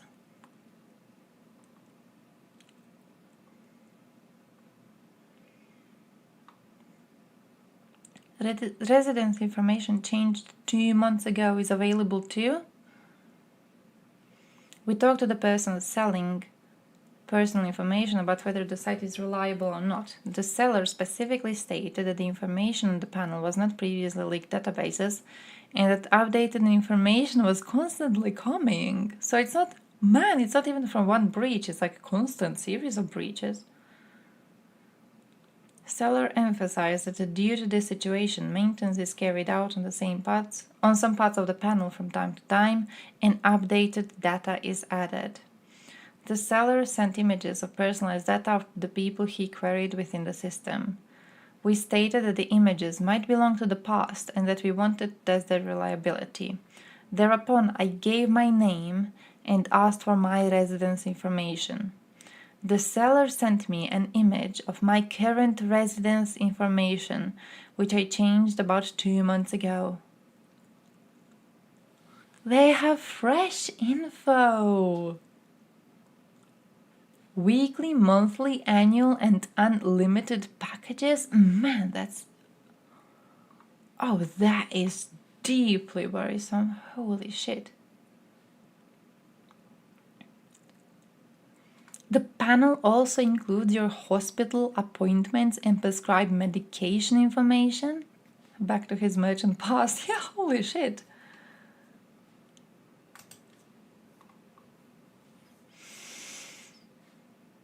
No, oh man. I keep on thinking about this. I want to end the newsletter, but I keep on thinking about like how, bro, imagine that. Euphoria, relaxation, and sense of detachment. Laughing gas. Sounds like a dream. Maybe that is why Europeans have increasingly used it as a recreational drug. What do you mean Europeans? I've never heard of this. It can quickly turn into a nightmare, as reports about the effects of the rising use among young people in Denmark detail this week. You know who's Danish? Skade is Danish. I'm just saying. Short-term health risks include low oxygen uptake in the brain and blood, frostbite on the lips and mouth, pressure from the bottle damaging the lungs and other organs. Long-term risks include inactivation of the B12 vitamin in the body, resulting in severe nerve damage. The Danish uptick in use continues despite the country's ban on carrying, selling, and consuming laughing gas from July last year. This kind of problem is relevant for all countries, the information breach one or the laughing gas use one. Information on Europeans' use of laughing gas is limited, but reports from the European Union's Drug Monitoring Center show that the increase began around 2010. Never heard of this. Oh, information, yeah, makes sense. How did they discover it? I wonder how they discovered it. I wonder how we could figure out if there's a way to buy like new fresh information on all Croatians for like €5. Key findings. No, I want specific countries. Can I get Croatia? There's nothing on Croatia. Therefore, we're clean and we're good and we don't use the shit. Germany? Daniela Klette, a 65-year-old member of the Red Army faction, has been found living in Berlin after more than 3 decades on the run. Under the name Claudia Ivone, she was known to her neighbors as a martial arts dancer and maths tutor. 2 podcasters discovered her new identity months ago using a facial recognition tool that is unavailable to German police due to strict national data protection laws. Is that illegal? RAF terrorized West Germany in the 1970s, 1980s. Emerging from the student protest against the Vietnam War, the mission was to trigger an aggressive response from the German government that would spark a revolution across Europe. Oh! The dissolution of Soviet Union and the subsequent demise of communism in Eastern Europe diluted the group, leading to its formal disbandment in 1998. More curious than the arrest itself is the public response to it. Hundreds of protesters proclaiming solidarity with Klette gathered in Germany. What? Poland, France, and Germany announced they're creating an international long-range rocket artillery coalition for Ukraine. Nice. I'm kind of hopeful about that because we already had a drone coalition created, and I feel it's been rather useful. I feel that the creation of drones and the use of drones by Ukrainian military has definitely been improving. So I would be hopeful over that. I hope Scholz doesn't mess it up with his pussy views. But I'm hopeful on that, man. I hope that goes on incredibly well. Oh, holy shit. Where's Croatia? There's no Croatia.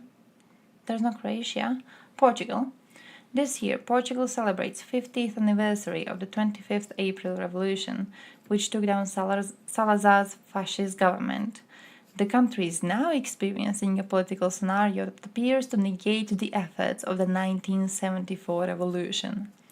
Sunday's legislative elections ended with Portugal officially leaning towards the right. The combined votes of the centre-right Democratic Alliance and the far-right Chega reached 47.5. This is happening in a country many have called the exception in Europe concerning the presence of far-right in governmental institutions. Man, they were doing so well. They were doing so well. They were like, oh yeah, look at this, look at this. Use them as an example, and then they just like mess it up. The flag, reverse color inversion, Sweden flag, it's Ingria. It's Ingria. It's the Republic of Ingria. North Ingria specifically, I believe. Basically, free peoples who deserve to have their own sovereign country. Mike Pence on Fox News. It should come as no surprise. I will not be endorsing Donald Trump this year. First thing, I'm not sure I know who Mike Pence is. Heard the name. Didn't care about it too much. Former vice president. Oh, he's moving away from Trump. Oh, hey, what's up with that? I saw a Twitter video. I didn't save it. Fuck, I didn't save it. I don't know which one of them was it. But it was a Republican. You've probably seen it if you follow American news. I'll try not to get too invested in them. I really want to focus on Europe. But there was this one American Republican politician, and he was showing a graph of the effectiveness of all previous governments that USA has had. Was it specifically about the House, if I'm not mistaken? It was specifically about the House, because there's a bunch of Republicans around. And then he showed how these Republicans are messing up the efficacy rate, because in the last year, or was it like specifically about Republicans? I don't even remember, but I remember him being very angry that the Republican Party is way less efficient than it used to be ever before. Way less efficient in the first few months of this year than it ever was. Why are so many of them trying to do the thing with like moving away from the party? It surprises me quite a lot. Considering the fact that Trump isn't doing that horribly at the polls and everything. I don't know. It surprises me they're abandoning the ship. I do know that Trump is, a piece of crap overall. And from a moral side, it makes sense that you would want to abandon the ship if it's taken over by a wannabe dictator. It's just that for Republicans, I don't know. Surprises me they have integrity to that point. Unexpected crypto heaven in Kosovo. As cryptocurrency prices continue to skyrocket, few know about the illegal crypto mining within the borders of Europe. The government of Kosovo still lacks the ability to build electricity in Kosovo's majority north through. This has opened the door for a lucrative opportunity of cost-free crypto mining. Those involved in the mining can earn up to 30,000 euros per month, with several thousand families potentially benefiting from this practice. True. Basically, yeah, there's a part of Kosovo in which electricity is fully, completely free. It's not really no man's land because it is Kosovo, but they can't control what happens in this area, and they can't give them bills for electricity. They don't have the authority to do that. So there's a part of Kosovo that just has free electricity. If you're looking for a new place to live, may I recommend moving to Kosovo. It needs people. France. Storm Monica raged across the Mediterranean this week, killing 7 people while several are still missing. Oh shit. This is the 4th time since February that the area has been hit by a so-called Mediterranean episode. This weather phenomenon causes intense storms in southern France, eastern Spain, and northwestern Italy. 30k per month in Kosovo, that's a lot. That is ridiculously a lot. You can live with that amount of money like a goddamn lord in countries that are 1,000,000 times more expensive than Kosovo itself. Right? You would be a god. You would be a god. You're looking for a house, go to Kosovo. And do it quickly before they sort out the geopolitical situation. Because, once Kosovars get to actually control the land and control the electricity bills. Southern Italy. Oh, yeah, you're gonna be... Yeah, northwestern Italy, it says. You're gonna be fine. You're gonna be fine. I had to check which part of Italy was affected. But shower at 9 p.m. Yeah, I should be ending the stream soon. I should have ended an hour and 40 minutes ago. So I'm hoping... Is that Croatia? There's no Croatia.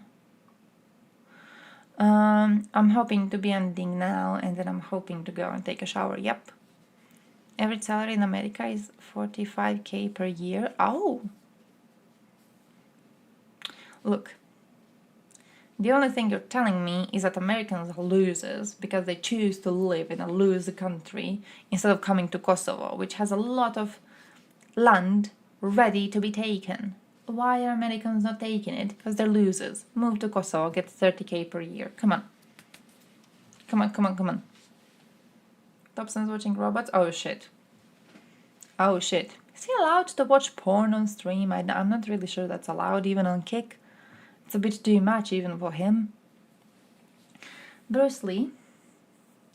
Oh yeah, the Bruce Lee statue was stolen. I don't know if you heard about that. I don't know if you heard about that. They don't mention it. Bruce Lee was stolen. You know about Bosnian Bruce Lee statue?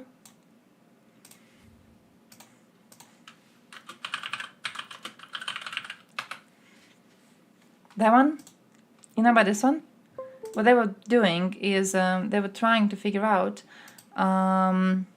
what is a symbol that they could put into the city that would symbolize Croats and Serbs and Bosnians, right? And they couldn't really figure out what unites all of our peoples like that until they remembered we all love Bruce Lee. So he was put there as a statue, and now he's gone. He's stolen.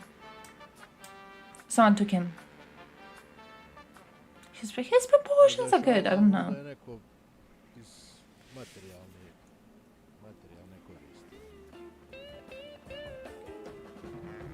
Look at him, he's good. He looks very Bosnian. March 2nd.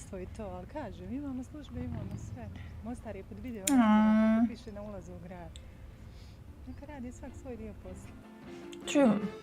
Is it?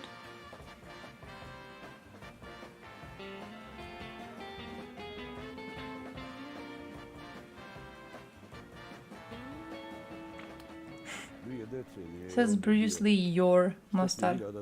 As like your city.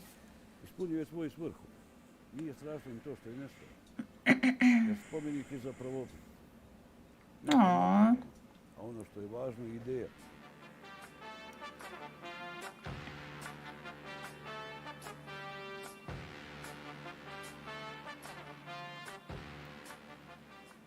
brončani podsjetnik na jedan dječački san o boljem i pravednijem svijetu. O ustrajnosti, poštenju, borbi za pravdu, odanosti, prijatelju, učitelju i tako dalje. Možemo ga interpretirati kao spomenik... Bruce Lee, it's because he is a symbol of unity. Oh, who of you have Bruce Lee statue in your town? Like a new one that freshly appeared on March 3rd? For reals though, like how do you even sell it? We had a situation here in Croatia where some people stole like a very old bell, and the way it was returned is because they couldn't do anything with it. Like they would bring it to someone to be selling it around, and everyone was like, I'm not selling that. I know where it's from. I'm not like touching illegal shit. No. So they couldn't like sell it. They couldn't break it into pieces and then sell it. They couldn't do shit with it. So they just returned it to the OG location. I kind of wonder if something like that would happen to Bruce Lee too.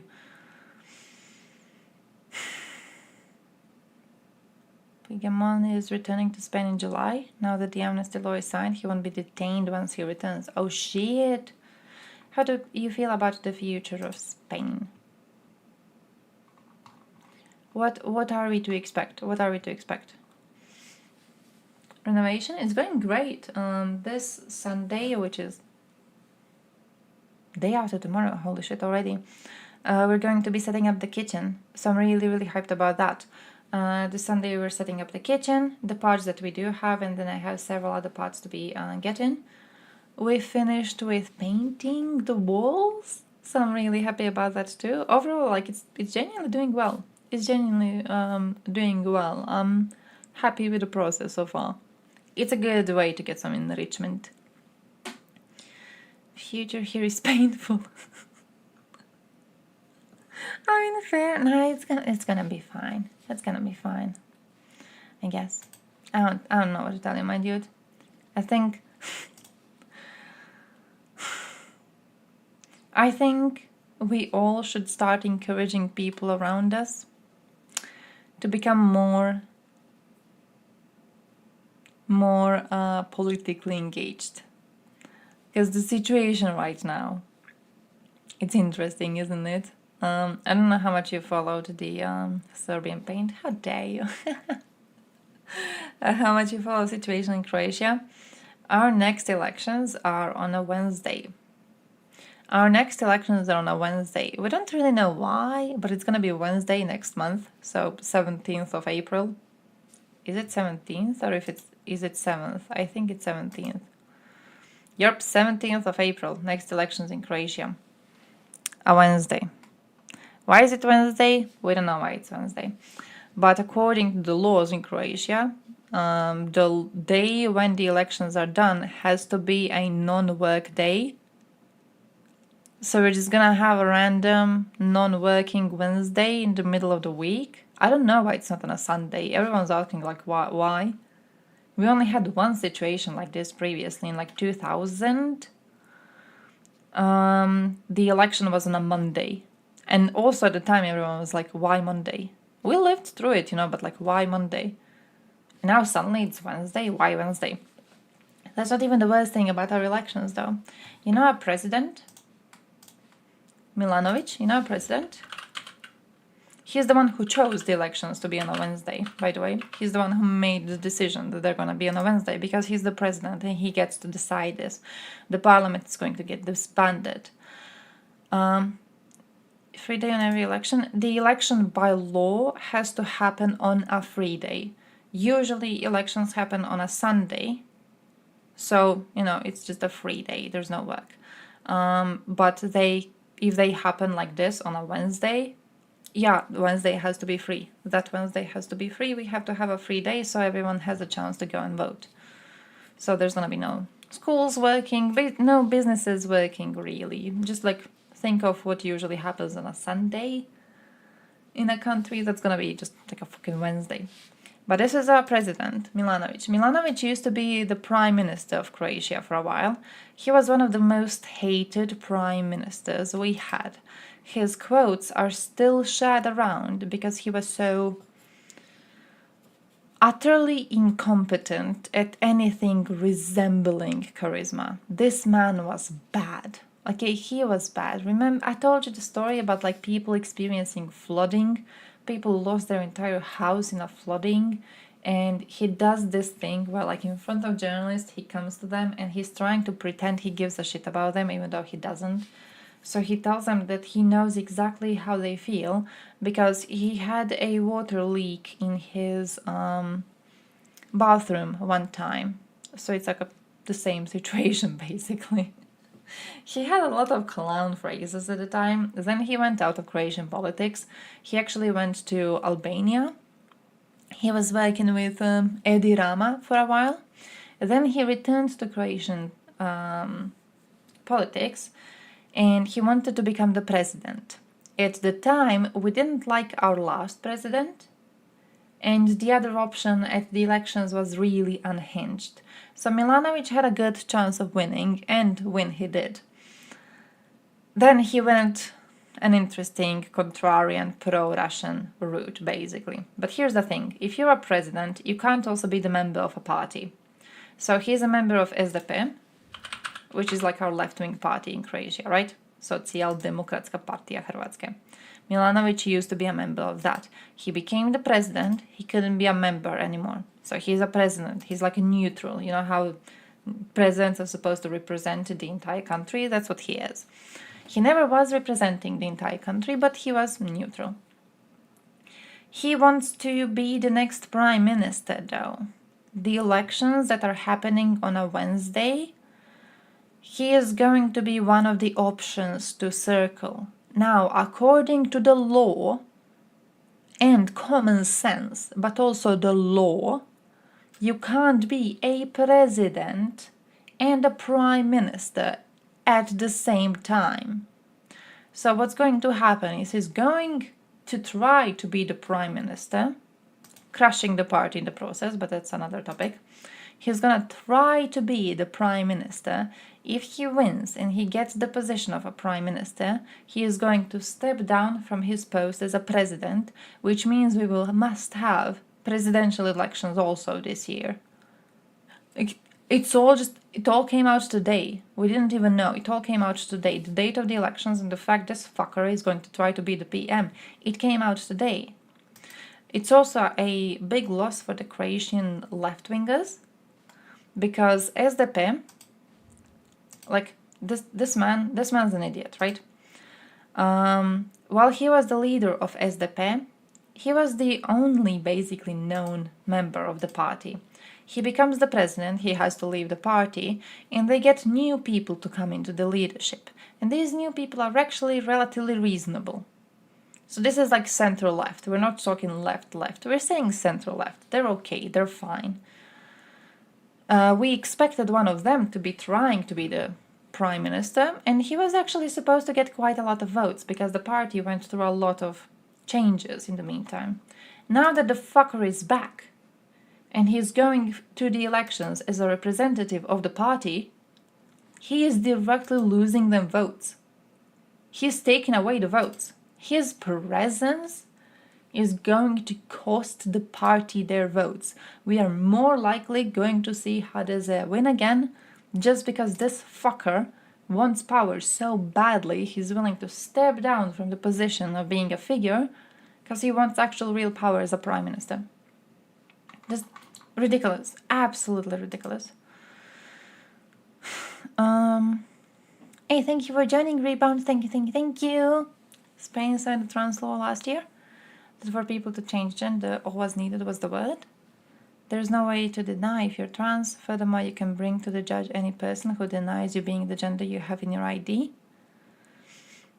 Many cases across the nation have popped up where soldiers changed gender to have easier challenges. Oh, that's fair. To be fair, though, I come from the position of there is no law that you can bring without some people using it for their own gain. And I don't think that necessarily means that the law is bad. I'm reminded, I just saw a Threads post these days reminding me of that. There was this woman and she filmed, she's in USA. Is it like Nebraska or something? I don't know, some USA parts. Crtić prošao. Indeed, I'm leaving soon. I'm trying to talk shit about this bitch. I forgot where I was. Okay, she's filming this man. And the man is walking out of a store and he has a shopping cart. And there's like, I think around 3 to 4 like packages of bottled water in it. So he takes his cart outside of this supermarket and there's some bushes on the side there. There's some like flowers, some decorational bullshit. He takes the water bottles, opens them up one by one, and pours all the water out of these bottles. And then he puts the bottles back into the cart, and he goes into the shop because they have a recycling thing. So he puts the bottles in the recycling thing and he gets the money. The reason why he's doing this is because he's getting the benefits for people who live in poverty. Benefits can't buy you specific things, like cigars. So what he does is he uses the benefits on water, which he can get. He pours the water out, he takes the bottles, he replaces them for cash, and then this cash he can use to get cigars. Right? Like, you understand the process? And she was using this situation as a reason to claim that the state itself should get rid of the recycling law. She was against the recycling law because some people will misuse it to get cash to buy cigars or drugs. Right? And I see kind of that as very similarly to the thing with like, oh yeah, lots of soldiers have been changing genders to have easier challenges. So this is the fault of the trans law, allowing trans people to change their gender easily. It's one of those situations where I think good laws are very often getting pushback because some people will use them for bad things. Realistically though, you can't ever write a law that is not going to be misused. Every single law, every single reform that we have done to make people's lives easier, there will have been someone misusing it. Everything, literally every single little thing you have, okay? Every time we sign in a law that helps people get certain benefits, someone's gonna be misusing it. Every time we write in a law that helps people get more cash money to buy a house if they have a young family, someone's gonna be misusing it, right? No matter what you do, someone's going to be misusing it. Someone's going to be profiting from you trying to help people who genuinely need help. I don't think this is a reason for us to push back against laws that are genuinely helpful. I just think we should acknowledge that sometimes helping the majority of people in need does mean that a tiny minority is going to be abusing it, and we can't really do anything to completely minimize that. LGBT organization in Spain suing trans women? What? I don't know about that. We were talking about supposed cases of soldiers in Spain changing their gender so they would get easier challenges to do. I don't know about suing happening, but now I'm interested.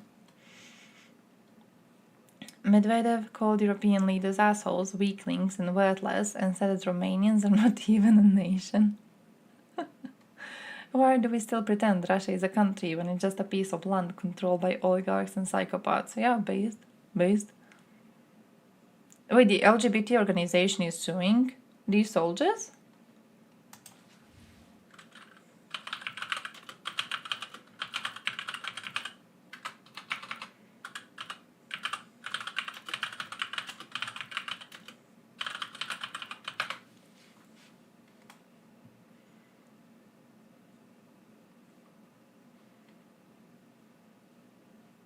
Oh. That. Dozens of male Spanish soldiers have legally changed their gender, allegedly to claim benefits intended for women. Feminist groups and elements of Spain's ruling leftist coalition. Opposition. Anyone over the age of 16 can change their legal gender without psychiatric or medical evaluation. According to the Daily Telegraph, which reported the story, soldiers in Spain's North African enclave are already taking advantage of its loopholes. 41 men have switched their legal gender to female, 4 have also changed their names. The majority of these men are believed to be in military or police, where they may be eligible for benefits, such as increased pensions and salaries.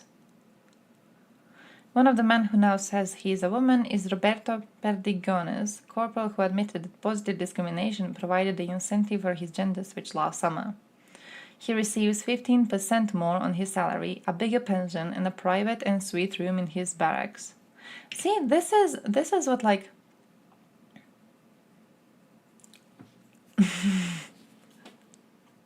I don't know how to say it without sounding weird, but like, why are women getting all these benefits in the first place? Like 15% more on his salary? Why? Because you're a woman in the military, you get that higher of a paycheck? Why? I understand getting a private room. But like a bigger pension too? I mean a bigger pension because you're getting a bigger paycheck, right? And a pension is calculated from the percentage of your paycheck. Why are you getting a bigger paycheck though? I understand having a room. I don't really know if private would make more sense than just like if you're a woman you should be put in a room with other women. Which also I assume in this sort of a situation could get misused really seriously. But like why? Why getting more cash money? I don't think that makes sense. Soldiers were basically getting paid to legally transition to female. Yes, it's like, yeah, transition to female, we're gonna get you a bigger paycheck. Like, why? Made the law, made the cheat, yeah. I mean, I can't be angry at them, I'm Balkan. My people have been proudly cheating the system for years. So I can't fully blame these soldiers. I would probably do the same thing. It's just that why are women getting that higher of a paycheck in the first place? Russia isn't a gas station anymore. Yeah, I saw someone who did a analysis. Was it Jake Bro? Who said that in the next few months we might actually see the effects of Russia completely losing most of its gas station status, basically, because Ukrainian hits on their infrastructure have been really successful. Legally transition to diverse, need to the first law, into the laws first, and I'm lazy. Are you gonna get a bigger paycheck? Gonna get more cash money? Voters trying to burn down another polling station in Russia during presidential elections. Oh, nice. Can't hit all the raffinaria. Are they all close to Ukraine? Most of them, yeah. Most of them are close. For some fucking reason. There was a map of all of them, and yeah, most of them are close. Yeah, I guess they never expected. I mean close. I don't mean like close to specifically Ukraine, but like in that part of the country, in the west of the country. Far west, technically. Yeah, they're like mostly that for some reason. Which I don't know. I feel, now that you mentioned that's interesting, yeah it is. I feel like if you were genuinely a country that fears being invaded so much as Russians claim they fear it, I feel you would just put them in the middle. Like, you're a huge fucking country. There's a lot of place. Put them in the middle. But they put them all in the west, yeah, you know why? So it would be easier, to transfer gas to Europe, I guess. Yeah, closer to European Union. Great minds think alike, my dude. Great minds think alike. You and me, we share 1 million IQ. German politicians talk about going to war in Ukraine a lot recently. Don't want to get drafted if that ever happens. I mean, are you an active soldier? They're not gonna be drafting like random ass men to go fight. If they do send troops, they're gonna be sending specialized troops. It's not like they're gonna be sending random ass men to Ukraine. In a war that won't matter.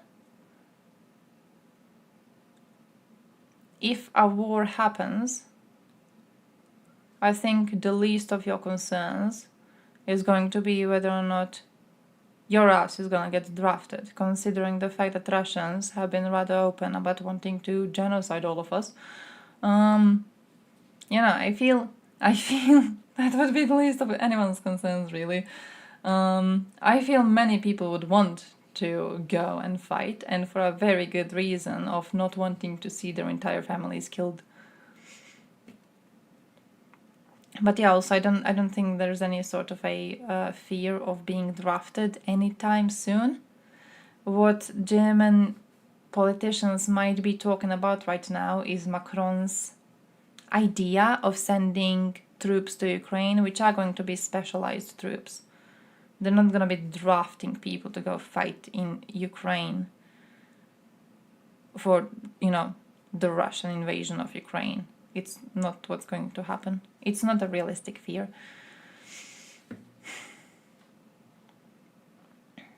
I would need to reintroduce it, because it would be like a danger to your own territory, right? But at the point of it being reintroduced, I very much doubt anyone's opinions would be, oh, I don't want to get drafted. I'm pretty sure people's opinions would be more of like, oh, I don't want my entire family to get butchered. I want my entire family to get butchered, so I'm gonna do as much as I can do. Voted for Putin twice, fell out of window. I mean, fair. Oh, this isn't World War I. This is World War II. This isn't World War I. This is World War II. And this is a situation where you got Nazis marching around. You got Nazis, and they're trying to take over Sudetenland right now. And the question is, are you going to sign the Munich betrayal? Or are you going to learn from the previous mistakes we made? And are you going to evaporate the Nazis the second you have a chance to do so? And I think the decision is rather clear. Fantasizes about Great Russia invading France. Horses, T-34. Oh damn, really? If France enters Ukraine, Russia will enter Paris, and it definitely won't be a first. If the conflict between China and USA intensifies, China would be on the side of Russia?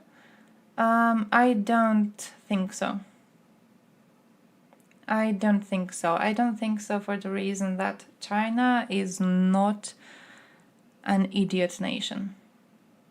China looks for its own benefit first and foremost, and its benefit doesn't rely in chilling with Russians. No one's benefit is in cooperating with Russians. Countries genuinely benefiting from cooperating with Russians are countries like Iran, countries like North Korea, countries that really have nothing to lose.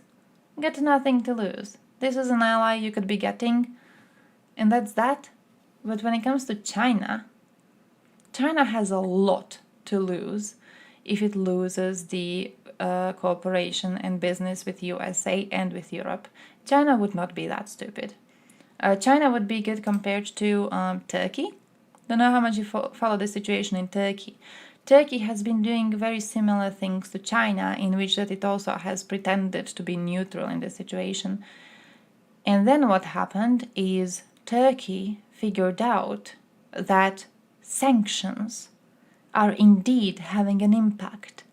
And then the biggest Turkish banks stopped working with Russians, stopped accepting their payment systems, because they figured out that, hey, if we continue working with Russians, we're gonna get sanctioned. And if we get sanctioned, we're gonna get fucked in the ass. So what we're going to do is just stop working with Russians. And I fully 100% believe China would do the exact same thing. Russia is a crumbling nation at this point.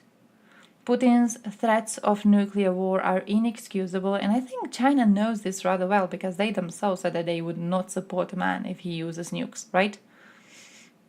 Staying on the side of Russia is not staying on the side that is going to be winning, and China knows this. So yeah, I genuinely don't think China would be on the side of Russia in any sort of a way. Even when it comes to, I assume when you're talking about a conflict between China and USA, you're talking about a situation in Taiwan.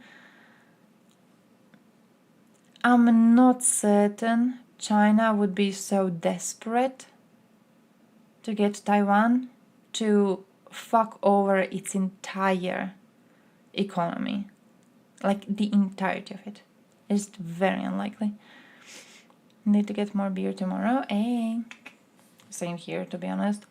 Same here. I'm gonna need to be putting up my kitchen this Sunday. Oh, I'm gonna be really busy. Oh, fuck. Also, I have to leave. It's very early. I had to leave 2 hours ago. What am I doing?